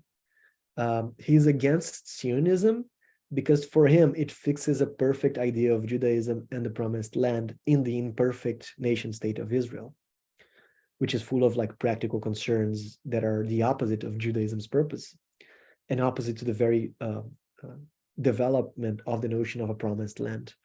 So Israel for him would be the failing of Judaism because it is the failing of the ideal Jewish social engagement. Like by making a promised land as something that actually exists, it breaks the idea of a promised land for him. And also breaks the sort of groundlessness of Judaism, which is essential to it for him. I don't know if you know, there's a good book by Michael Chabon called Yiddish Policeman Union, which is, I don't know if I should resume the book, but it's a alternative history where the state of Israel was founded in Alaska in 1946, which I think was actually a proposal that happened to the American president, I think, like Roosevelt, I guess, and that didn't go forward. Basically, the Jewish people are living in this Alaskan kind of terrible landscape of cold and sort of depression, and still wanting to go to the promised land of Israel, where is Palestine, right? But in the book, they also the Jewish state is trying to forcefully make the apocalypse come, because the apocalypse would mean the creation of the Israeli state in the Middle Eastern. So for example, one of the promised kind of prophecies of the second coming of Judaism would be the birth of a red cow, a red veal, I guess. And then in the book of Michael Chabon, the government is trying to like genetically create the red cow and stuff like that, and trying to bring upon this sort of Jewish kind of state. I think it's kind of like a similar, it's a caricaturist and ironic kind of sarcastic view of like Zionism, right? Which is, I think, similar to Flusser's idea that like by fixing the state of Israel into something, you lose the actual precious thing, which is the imagination of this promised land. So Judaism for Flusser would be about this immanent engagement with reality, this just a kindness to other, and the notion of truth as mutual interchange and conversation. And according to him, the goal of life in Judaism is that our existences remain in the memory of others. So we will exist in the memory of others is the kind of common phrase. And one can see the influences of Judaism in his perspective when he talks about like Judaism as an answer to academic life too, in this book called Being Jewish, which I think has no translation in English yet either.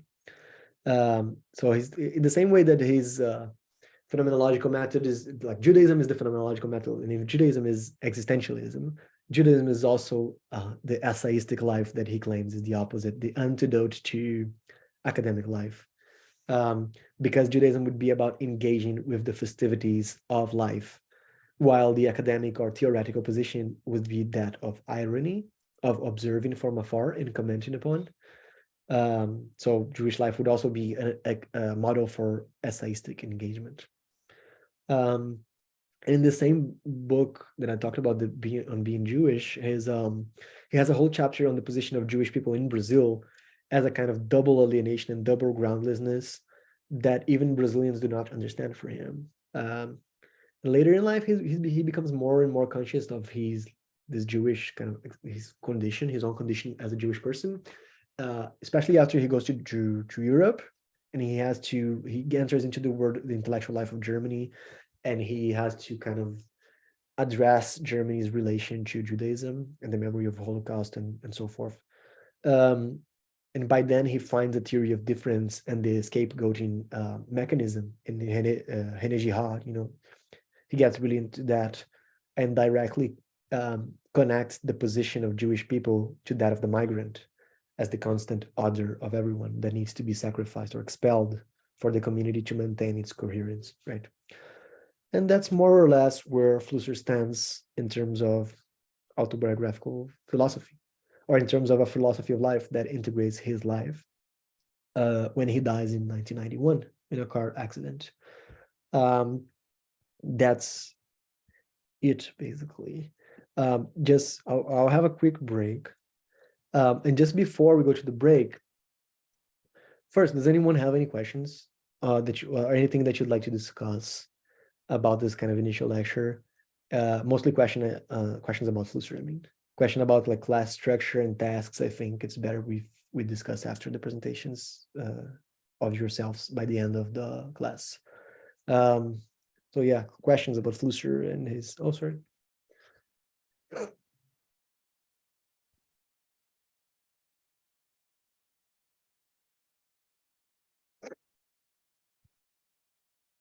No? Okay, if not, it's fine. Let's do like a 15-minute break. You can also think of questions for after that if you like. Just before the break, some instructions to think. I'll ask you to present yourself and tell me a little bit about your life. But I'll also, actually, let's say, just tell me who you are, where you study, and also I want you to tell me a moment in your life of groundlessness, or where groundlessness was productive. And that might be like, doesn't need to be like moving, being a migrant. It can be like an actual artwork or a fact or some sort of position or something.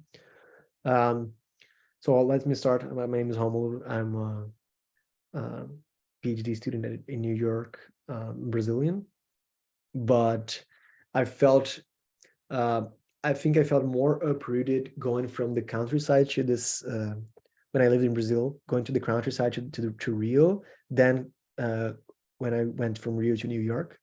And I think class and urbanity is a type of grounding that is more relevant than place, maybe. Like I think there's an invisible cosmopolitan country everywhere, which is like Richland. Um, and I mean, from me moving from a poor small city to in the countryside to a big one that was more groundless to me than moving between two rich urban centers. And so yeah, that's what I think I feel more groundless by then. So yeah, that's an example of what you can do. But you don't need to be like moving, as I said. You could be anywhere, anything. So I'll give you 15 minutes. You can do whatever you want, think about something. And after the break, we'll present ourselves. Yeah? Okay, see you soon.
Kitties. Okay, so first thing, I lied. You don't need to do the groundless thing. Just think about it. I mean, if you wanna talk about groundless and blah blah blah, cool. If you don't, that's fine. I mostly wanted you to think about it conceptually, or in a way that relates to your own life. But if you thought of something very interesting, yeah, please, by all means. Actually, I want you to say your name, where you're from, what you're studying, and why you're doing this class. And if you want to tell a story about your life and groundlessness, that's very welcome too. I'll just do the whoever I have in front of me here. Rodolfo first. I know you already, but yeah. Hi, Romulo. How are you? Well, I'm Rodolfo Souza. I am doing the New Center. I think I am not already a student, but a researcher. I don't know. It's my second year. And I was in the art and curatorial practice research. So I'm from Jalapa. It's a small, a town in Mexico, and I think that Flusser, even though Flusser is someone I enjoy to read. I mean, I kind of understand him since I don't have a philosophical formation. Is someone that I can understand, and even I can get compromised with his writings. One of my favorites is the ones about the materiality and energy in design. I think it's one. Yeah, I think it's one of my most favorite works, since it's in touch also with my artistic practice. That's all I have to say.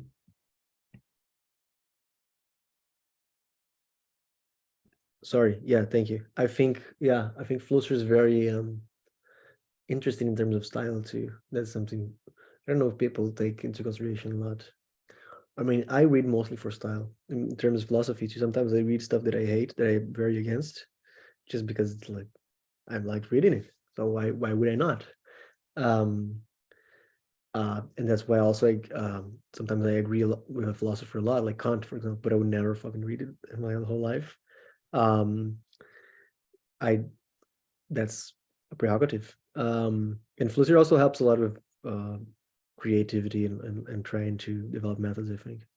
I think also he's a mediator. I mean, I was able to understand a little bit more of Heidegger through Vampiroteuthis Infernalis, for example. True. I mean, that's true. That's something nice about him. Yeah. Yeah, I mean, sometimes you would distort a lot of the concepts, but so I would be skeptical. Sometimes you would say like, "Oh, Heidegger said that. That's actually him saying that." But that's very interesting. I think the Language in Reality book that we'll maybe read parts of for next week is very helpful in understanding Heidegger, especially if you are from non-German speaking country or background, you know. Yeah, so thank you. Next, Georgiana. Hey, so I'm a student with second year with the transdisciplinary studies cohort, and I think Flusser is transdisciplinarian in many ways. I'm from Northeast Romania, and so far I lived in 4 countries, but I wouldn't label this as my groundless experience.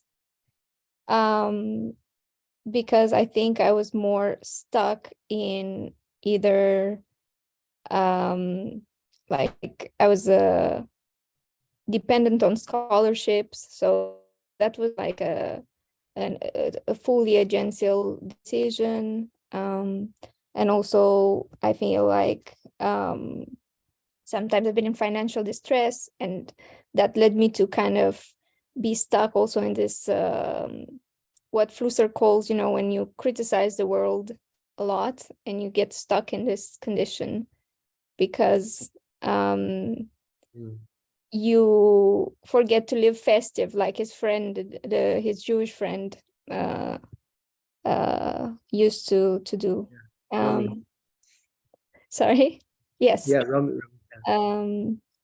And yeah, I think I'm kind of tentatively arriving at my form of writing, at my genre, which would be like lyrical essay. And I think Flusser will be particularly useful, or at least I'm not like studying him or putting under the microscope, but for sure it gives you a lot of courage to try and do so yourself. And maybe I'll tell you about my Groundless experience next time.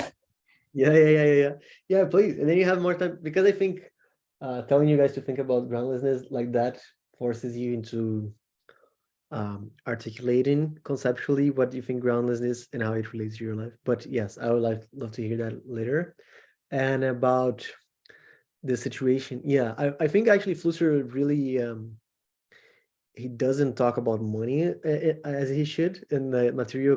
His sort of anti-Marxist position makes him sort of suspicious of any kind of material embeddedness to life, which sometimes is worrying. I mean, you can be it's hard to be festive when you're depending on, it's hard. And also in terms of essayistic life, sometimes some people just make, as he did too, like his pragmatic view, this sort of like thing of avoiding to talk about the dictatorship in order to keep his job or to be able to live. This is not, if you were to follow like the essayistic life and follow the engagement to philosophy as a way of life, you wouldn't do that, right? You would actually fight for your values, or write whatever you want to write and get fired and get into some problems. So Flusser is perhaps not the best financial advice, perhaps not the best life coach, but I think existentially very interesting. Go ahead. But he said, I think in some of the excerpts we had to read for today, he does have a slip, because he said, he hints at the fact that in his 20s, when he moved to Brazil, he encountered some financial problems. And then he said he cannot remember much of that time. And I'm like, yeah, no wonder. Like, but then it's a rehearsal. It's one of the rehearsals. You have to live through these experiences. And then I would say that as for his reluctance to engage with politics, I think he was also living after, like he said, that like the Nazis won either way. Like it wasn't joyful when the war ended, because the marks on his life were already made. And I think I can relate to that. Like, for example, in the 90s, my parents, for example, and my parents' generation became completely disinterested in politics. Like it was an endemic, like it was this neurotic engagement with politics, but it was only like short term. Everyone was interested with the news of the days, but not like what economic system should we embrace, like what's happening with oligarchy, like what's going on. It was just this like short-term memory that you have when you're traumatized in a way, or affected, and then you live, and that's a way of writing too. Yeah, I think actually the Flusser, the writing about his life, this period that he comes to Brazil and the escaping Nazi Germany, etc., etc., he skips over. He's very blasé in relation to it. He's not very, like, he's the opposite of melodramatic in a way that I think is kind of worrying. He's probably like, either he's like intentionally repressing a lot of stuff, either he's unintentionally repressing a lot of stuff, or he's intentionally making it very hidden in the text. Okay, thank you, Adam. No problem. Whoever needs to jump off, it's fine. If you want to say something before jumping off, if you need to go off early, just raise your hand and I'll let you say something. Otherwise, I'll just go through in the order here. But yeah, thank you, Georgian. Next is Luca. Hi, Romulo, and hi, everyone. So my name is Luca. I'm a performance artist.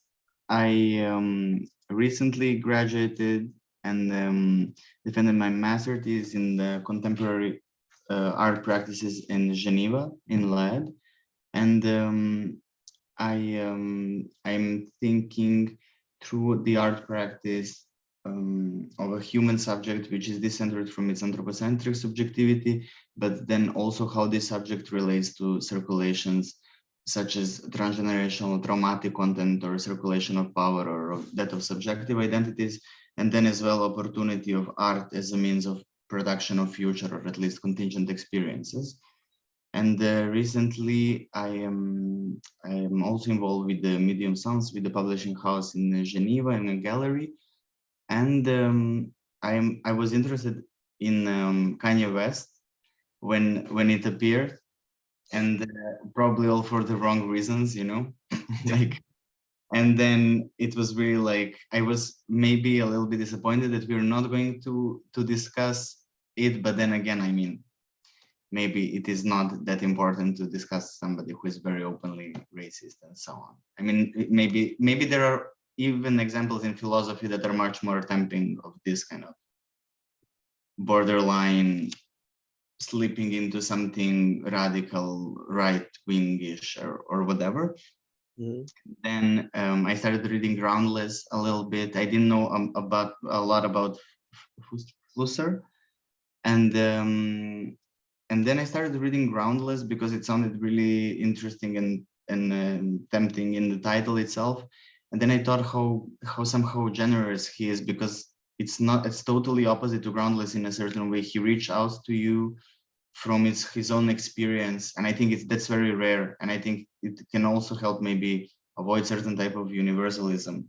And it also reminded me a little bit of Kierkegaard for a certain reason. I don't know, like when you read Kierkegaard, you read about millions of other things besides just what he kind of wants to say. It had this kind of very, very calming effect on me. And then also, like, now this lecture of yours was somehow beautiful. I don't know, I really enjoyed the like diving into his ideas and also his life.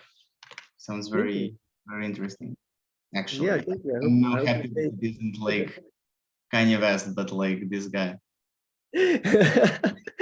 No, I think yeah, I was talking to people before class started about that, the Kanye class and its constellation, which was not, I mean, it was also because it was controversial at the time, but also I think mostly it was because we decided it because it was against my own theory of what, like whatever was happening was proving my theory wrong. So it would be the wrong time to do it. I adapted the theory, and maybe we can do it later, do it again next semester or in 2 semesters. I don't know. I don't think it's like we shouldn't talk about Kanye just because he's hyper right wing. I mean, you can do like something on Hitler, again, something on despicable people. But I kind of feel he became this line of what is cultural acceptance itself, you know? So yeah, I don't think himself proposes anything, basically. He's just the kind of... Yeah. But I was finding his kind of self-destruction kind of weirdly entertaining in at least the last Alex Jones thing. I thought it was kind of performatic. So we can talk about that later on if you want. But I think also a bunch of the themes of that I was going to talk about in this Kanye seminar also are in this Flusser seminars, weirdly. Yeah, I understood that he is a problematic character, huh?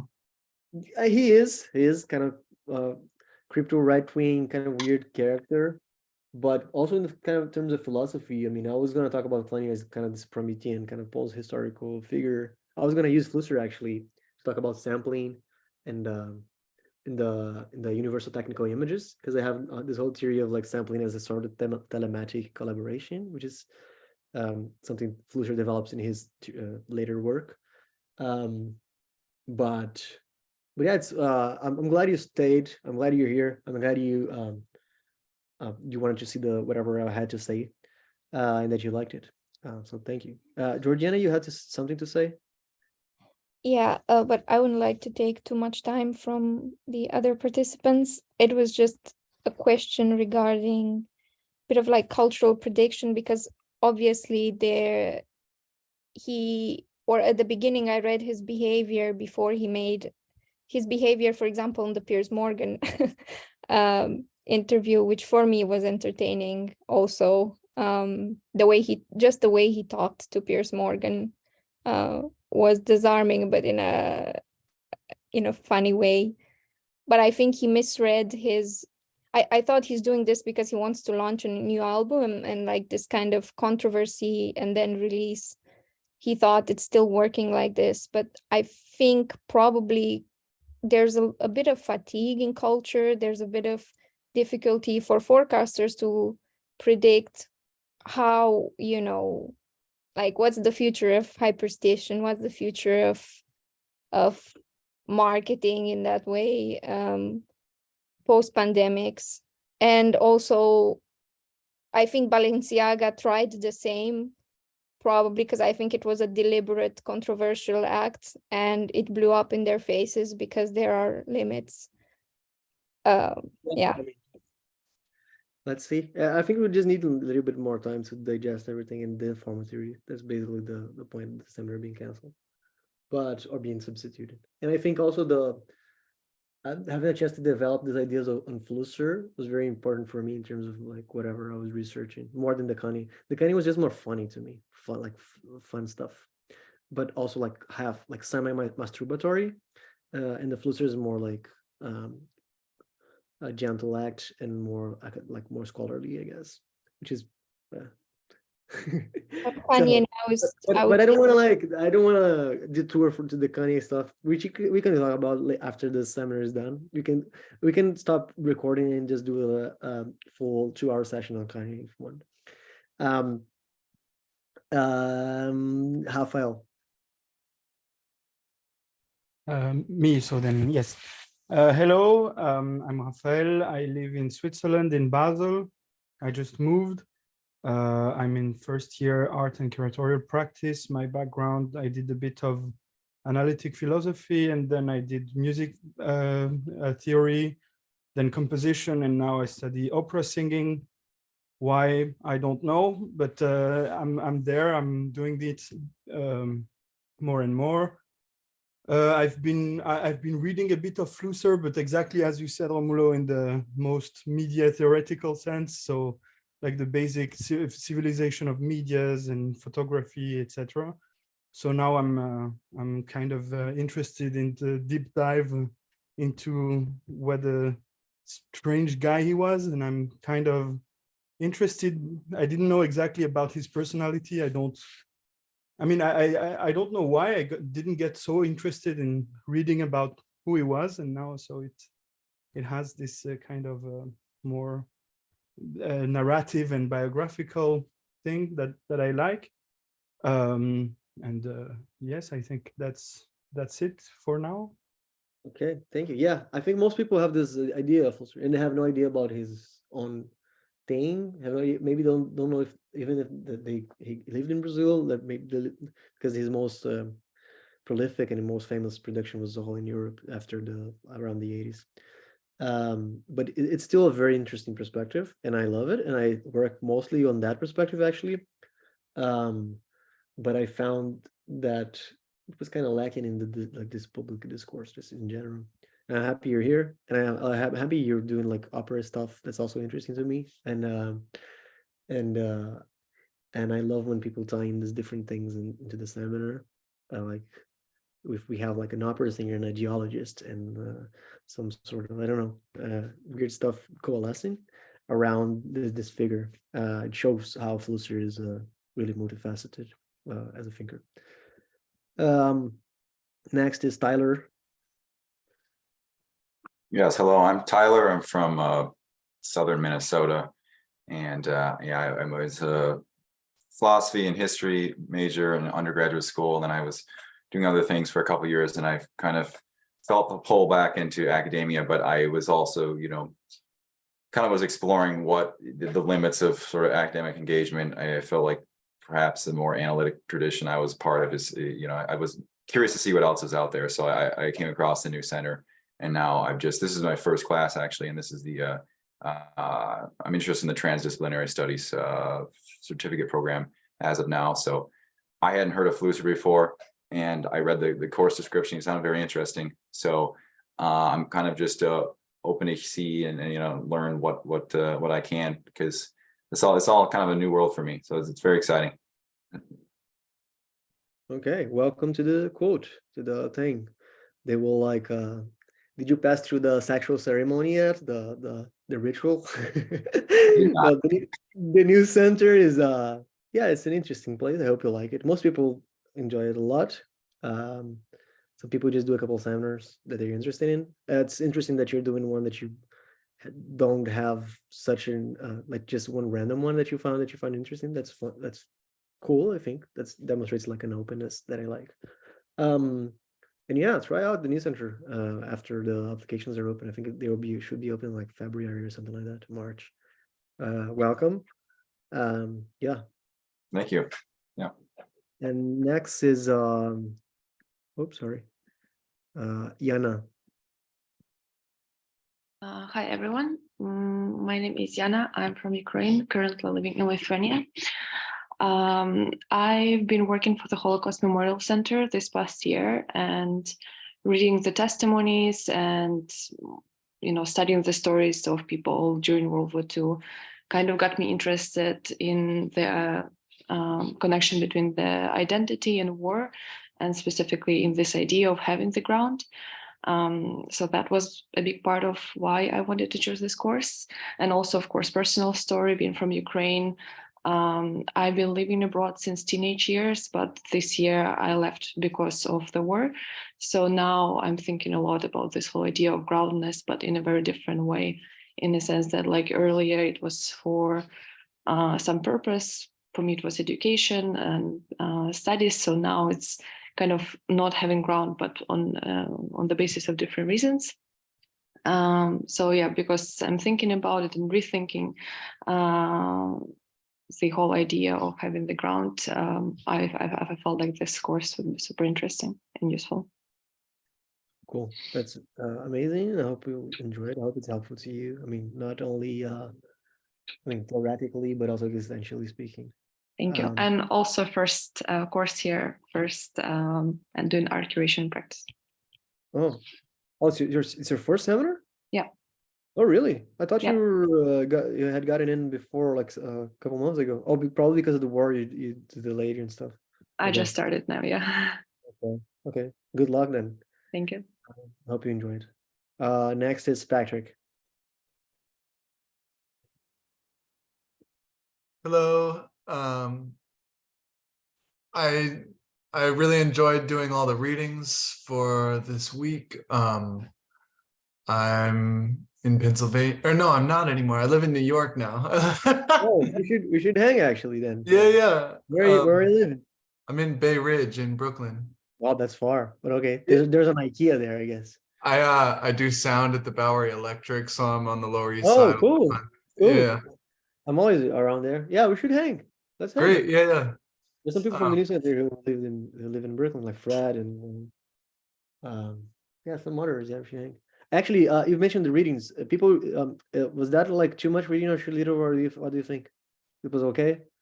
I thought it was fine. Yeah. Fine. Okay. Yeah. Okay. Just let me know, because I mean, this is the only one. This is the only one I'm taking for the next month or so. So. Okay. Yeah, because I tend to give like reading. I mean, you don't even need necessarily read the stuff. I would say I just say it's very good to read. The text is good. But I tend to give a lot of reading. So if that's happening, let me know. So, but keep going. Sorry. I've been reading recently a lot about radio and like the early propagation of radio. And so alongside Simon Dunn and a little bit of McLuhan, this is like I finished the readings with the technical image stuff and found that, in terms of television, it's a fascinating application to, in a broader sense. Cool. Yeah. Cool. So you're Looking kind forward of to the it. same background as I came from. Yeah. Yeah. Did you read Kittler yet, or any of the other media theorists that he was engaging with in Germany? No. Okay. That's cool. That's good. Thank you. Yeah, that's very interesting. Looking forward. We should hang. Great. I'll send you an email or something. We should hang. I'm not in New York right now, and my mother's in Dallas, but I'll be in New York like tomorrow, so we can do something next week. Maybe, I don't know. Okay, right on. That'd be great. Yeah. Next is Gio. Hello, I'm from the Philippines, basically in Manila. I'm part of the transdisciplinary studies program. Just started last year around September, I guess. So my current research or projects are focused on the anti-terror law in the Philippines, wherein when I joined a rally after the elections last year, I was red tagged as a terrorist, and I tried to basically film or retrace the march of the indignation rally. Then the police kind of like harassed me for some reason because yeah, and I only had this footage of a few minutes of me tracing the march and after the interrogation and the harassment. So my current project of mine is kind of like recreating the harassment or the interrogation, wherein I said, when they asked me, "Who are you? What do you do?" And I basically said, "I'm a filmmaker." So that kind of like became sort of I kind of became interested in the dialectic post on my personal life and this government imposed law on our lives that we didn't like choose or anything like that. So yeah, and kind of I enrolled to this seminar. I originally signed up for the Kanye seminar, and this seminar came up, so I was like, okay, Flusser, who the fuck is this? So yeah. So the groundlessness thing, the ground kind of That's good. and reflecting on it now, knowing about Flusser, the groundlessness thing, and kind of I found some similarities to my current project because of the anti-terror law, kind of like allowing the authorities to red tag anyone, kind of creates this groundlessness to your own country in a way. When you're like being red tag as a terrorist, so you're like being uprooted forcefully in a way, something like that. So yeah, I'm happy to be here. Nice, interesting. So we have an opera singer and a terrorist, and a few others. Interesting. It's fine. I like the people who signed up for the Kanye class and stayed for the Flusser class. I like you very much too. Thank you. I love you.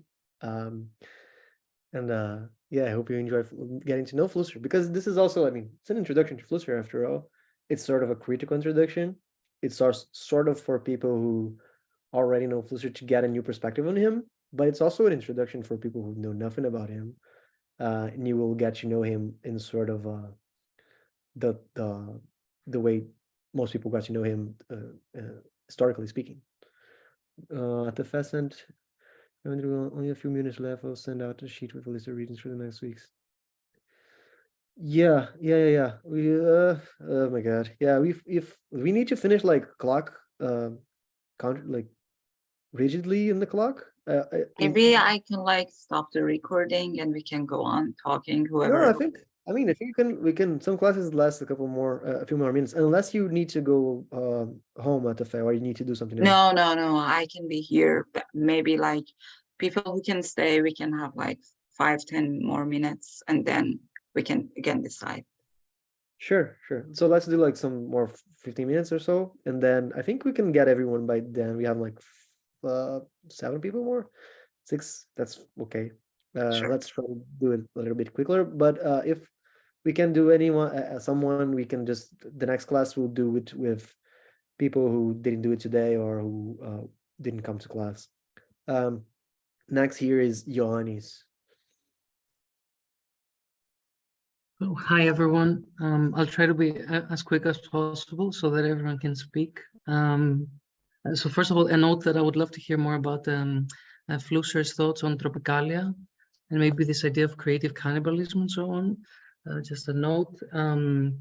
So I'm studying at the Art and Curatorial Practice program.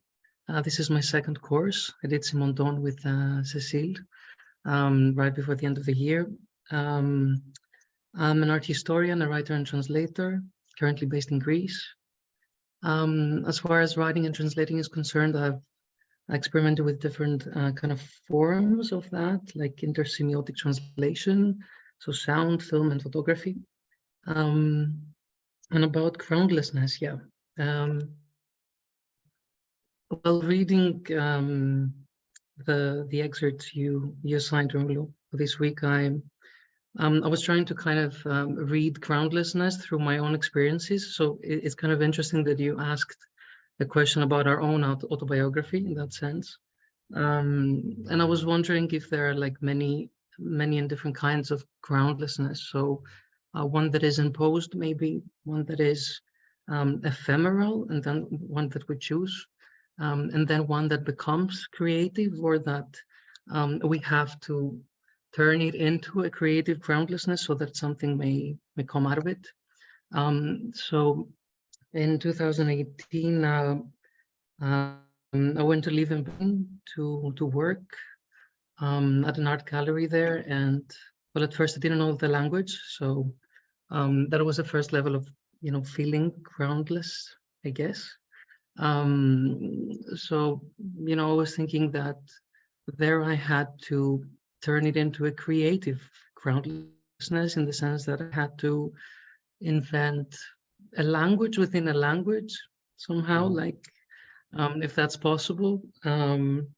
So maybe with neologisms and these kind of things, or maybe like I was more accustomed to like academic writing and terminology, and somehow entered into German, and it seemed all of a sudden like I was speaking very formally, although I didn't know, the slang, so I couldn't adjust somehow. But this is an experience I wanted to share with you as to creative groundlessness, if we can call it that. Mm-hmm. Oh, I think that's a great theme for a final paper, actually, if you want to do that. But yeah, we should talk more about this characteristic of language in the next class. That's actually a good segue for the next class, actually.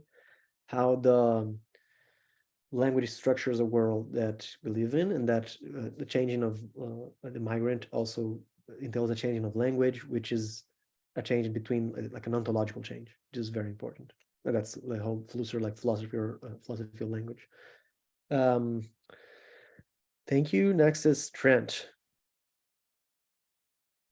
Hi, I'm Trent I'm a visual artist from Melbourne, Australia. My recent studies, last year I spent a year in Lisbon studying in the Malmash Independent Study Program, and that was my introduction to Flusser, albeit very fleeting.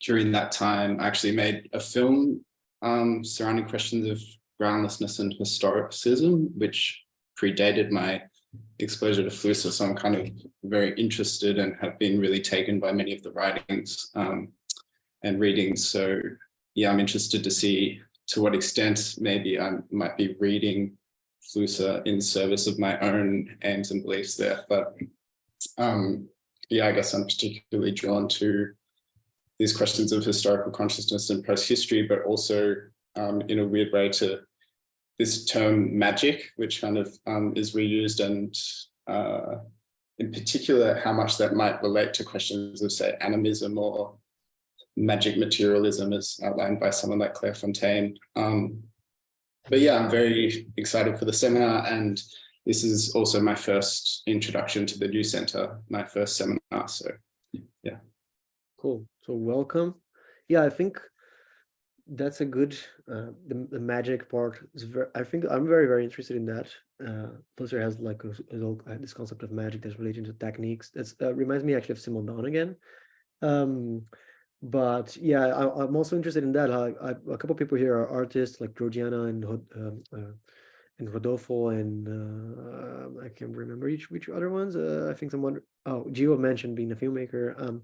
I'm very interested in how in Flusser there's a lot of people use Flusser a lot as a sort of artistic sort of fuel. Flusser is very useful for that. There's a homology between his philosophy and ways of creating art that I think is very useful. And there's this sort of imagination. It's kind of loose. It's a philosophy, but is that inside essayistic form, so it's kind of loose. So you can kind of use it and take it from it freely. It's kind of not tied to this systematic thing. So it's very compelling to artists, I think. It's very useful for art practice.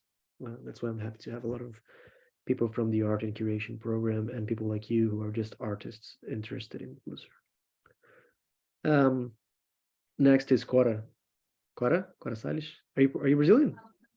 Yeah, hi everyone. I'm Cora. I'm from Recife. It's a city in the northeast part of Brazil. And this is my first seminar at the center. So I'm currently working as a product digital designer. So I recently gave up my master degree in digital artifacts to get back to my old interest in art and design theory. So that's basically why I'm here. And Flusser is important to me because although I just only read the Mundo Codificado, but was very important to me because he joined a few things that I was considering study in college instead of design. So basically when I was in the beginning of the course, I read it and it made sense for me because I was disappointed with the perspective of work as a designer, just like a technician, without thinking about theory and etc. So I think it's basically it's cool. Welcome. Yeah, and if you didn't know like Flusser relation to Brazil, I think that might be more interesting to you. Although some of the stuff I said here will probably become kind of commonplace to you, I guess, about our Brazilian art. I don't know, but that's cool that you're here and you can fact check me on Brazilian stuff too. And also this relationship between being a technical worker and being like a philosopher. That's very I'm very interested in that. And the fact that like Flusser worked at this radio factory for years and there's not mentioned a lot. I think that is very important to his theories. He learned a lot at those places. He was the director of the factory for a while. So yeah, so thank you very much. Next here is Ishita, I'm sorry. Yeah, Ishita. Okay. Hi. Apologies if I'm a little slow. It's 3 a.m. in India here. And I have stuff on. Yeah, I'm sorry. I'm so no, it's okay. I signed up about like theory and stuff, philosophy. 3 a.m. So, but it's I'm awake, so that's compliments to you. I have a background in architectural design, architectural history, and Indian classical dance. I used to teach in design education till last December, and then I quit academia. Hopefully not for good, but I'm taking a break from all of that.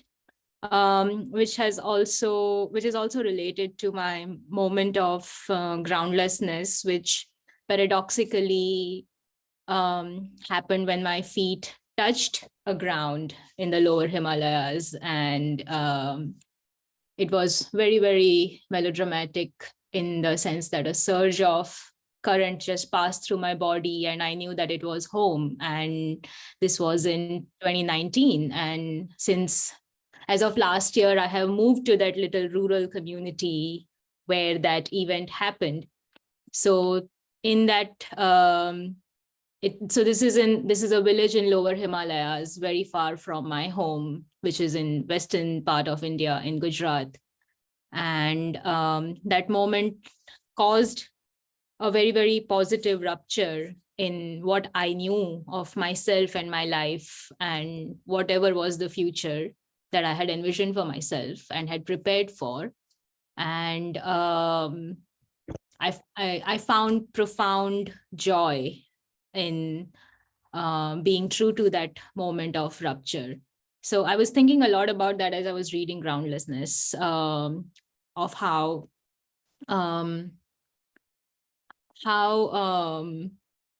the ground is very, very different. Like, of course, there is geography which is involved, but even more than that, there's an emotional ground and there's an intellectual ground. And then I've also been wondering that there is perhaps a karmic ground of what you owe to the land and what you receive back from it.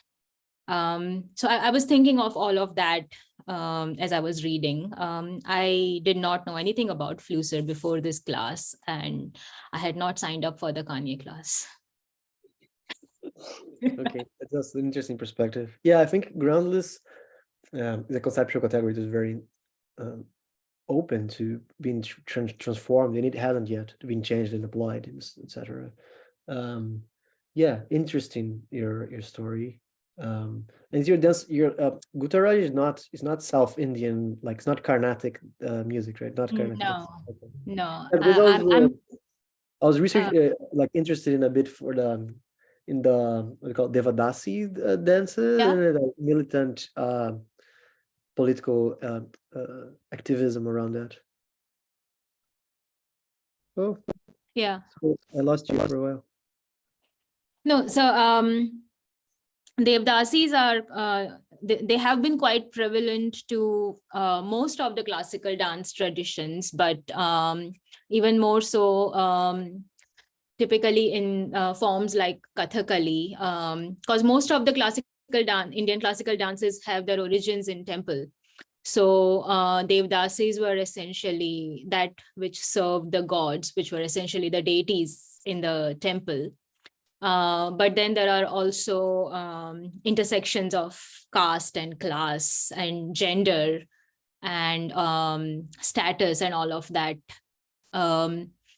Back in the days, if we go all the way back to Natya Shastra, which was written by Bharat, and or Abhinay Darpan, which is the classical treatise on dance, you'd find that Devdasis were revered in the tasks that they performed, but with of course, this is also upon the British colonization, those kind of practices also fell into disfavor, and the caste and class hierarchies and dynamics also changed. So it's also those politics are also interesting in terms of which lens do we don to sort of look at them. Because growing up, when I was reading the original scriptures to the functions of the Devdasi, in some sense, they were also quite aspirational to a very, very young girl learning classical dance, right? Because there were aspects of self-importance that were inbuilt into that, but also through the act of service and whatever. And then as you grow, you read more intersectional politics, and you're like, oh, well then.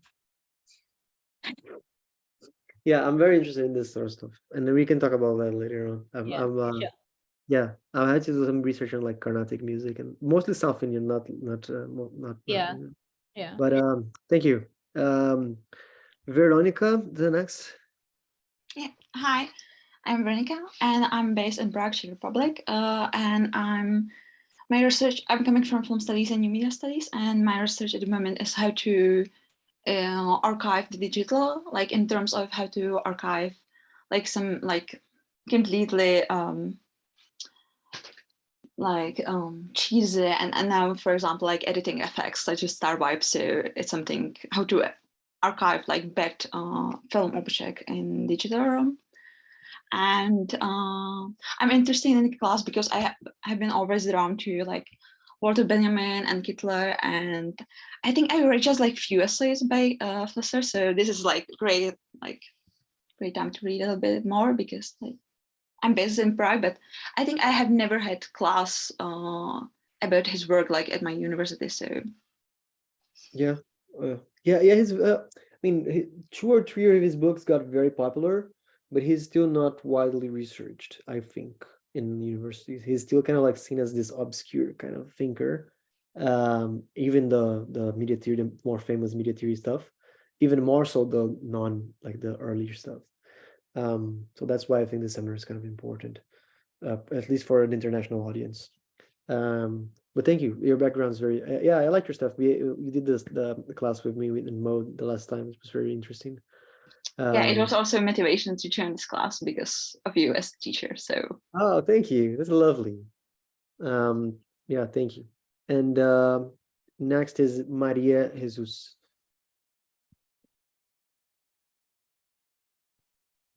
Okay, can you hear me? Like, okay, in terms, yep. Okay. I'm Maria Jesus. I'm from Lima, Peru, and I have a background in technically music composition, but also sort of, here we call it like cultural management, but management is a worst word in English for me. So yeah, I mean, it's gestión cultural, right? I will just say it in Spanish. Organizing festivals, music and sound festivals, and so on. And also I've developed a sort of curatorial work, although it's in a very early stage, so I won't talk about that much. I was interested also in the Can You seminar, but I don't remember actually the whole text and description, but I remember that I resonated a lot with this idea of, let's say, megastructure of popular music and of various ways in which these pops arrive to certain, I don't know how to say, how they influence on culture or techniques, whatever. That's also because I'm trying to research that, so I'll try to outline this very quickly. I'm interested in sort of devising curatorial frameworks for art and sound art and music practices that do not try to follow a linear, let's say, evolutive or progressive path, as it's often what happens, especially with indigenous and local practices of music and any sort of art form. So I'm very interested in sort of developing frameworks that do not stitch to that and that try to make a sort of shared horizontal axis of simultaneous space, let's say, in which for various reasons we're all here. I don't know why, but we're all here, like doing different stuff. So that's kind of in colloquial terms. And my relation to groundlessness all actually comes from, again, various spots, but I will only mention 2, I think. One comes from being Lima. Lima is this capital of Peru, and is so detached from the whole country. And this is happening right now because we are having like sort of going towards a dictatorship in a way in which like the government is killing a lot of people outside of Lima, which is very important in the sense of if it doesn't affect the capital, then it doesn't have any like political repercussions inside the country. So I feel like me and other artists and other colleagues that are from Lima or have lived in Lima feel this sort of groundlessness because by growing in Lima, you sort of develop a detached view from all the roots that you could have or claim to have.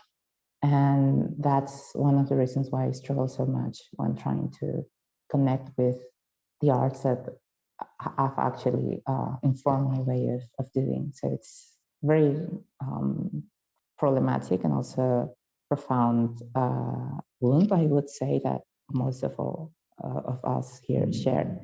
And the other one is with New Center, I think, because I've been interested in this whole idea of planetary scale thought for various years now.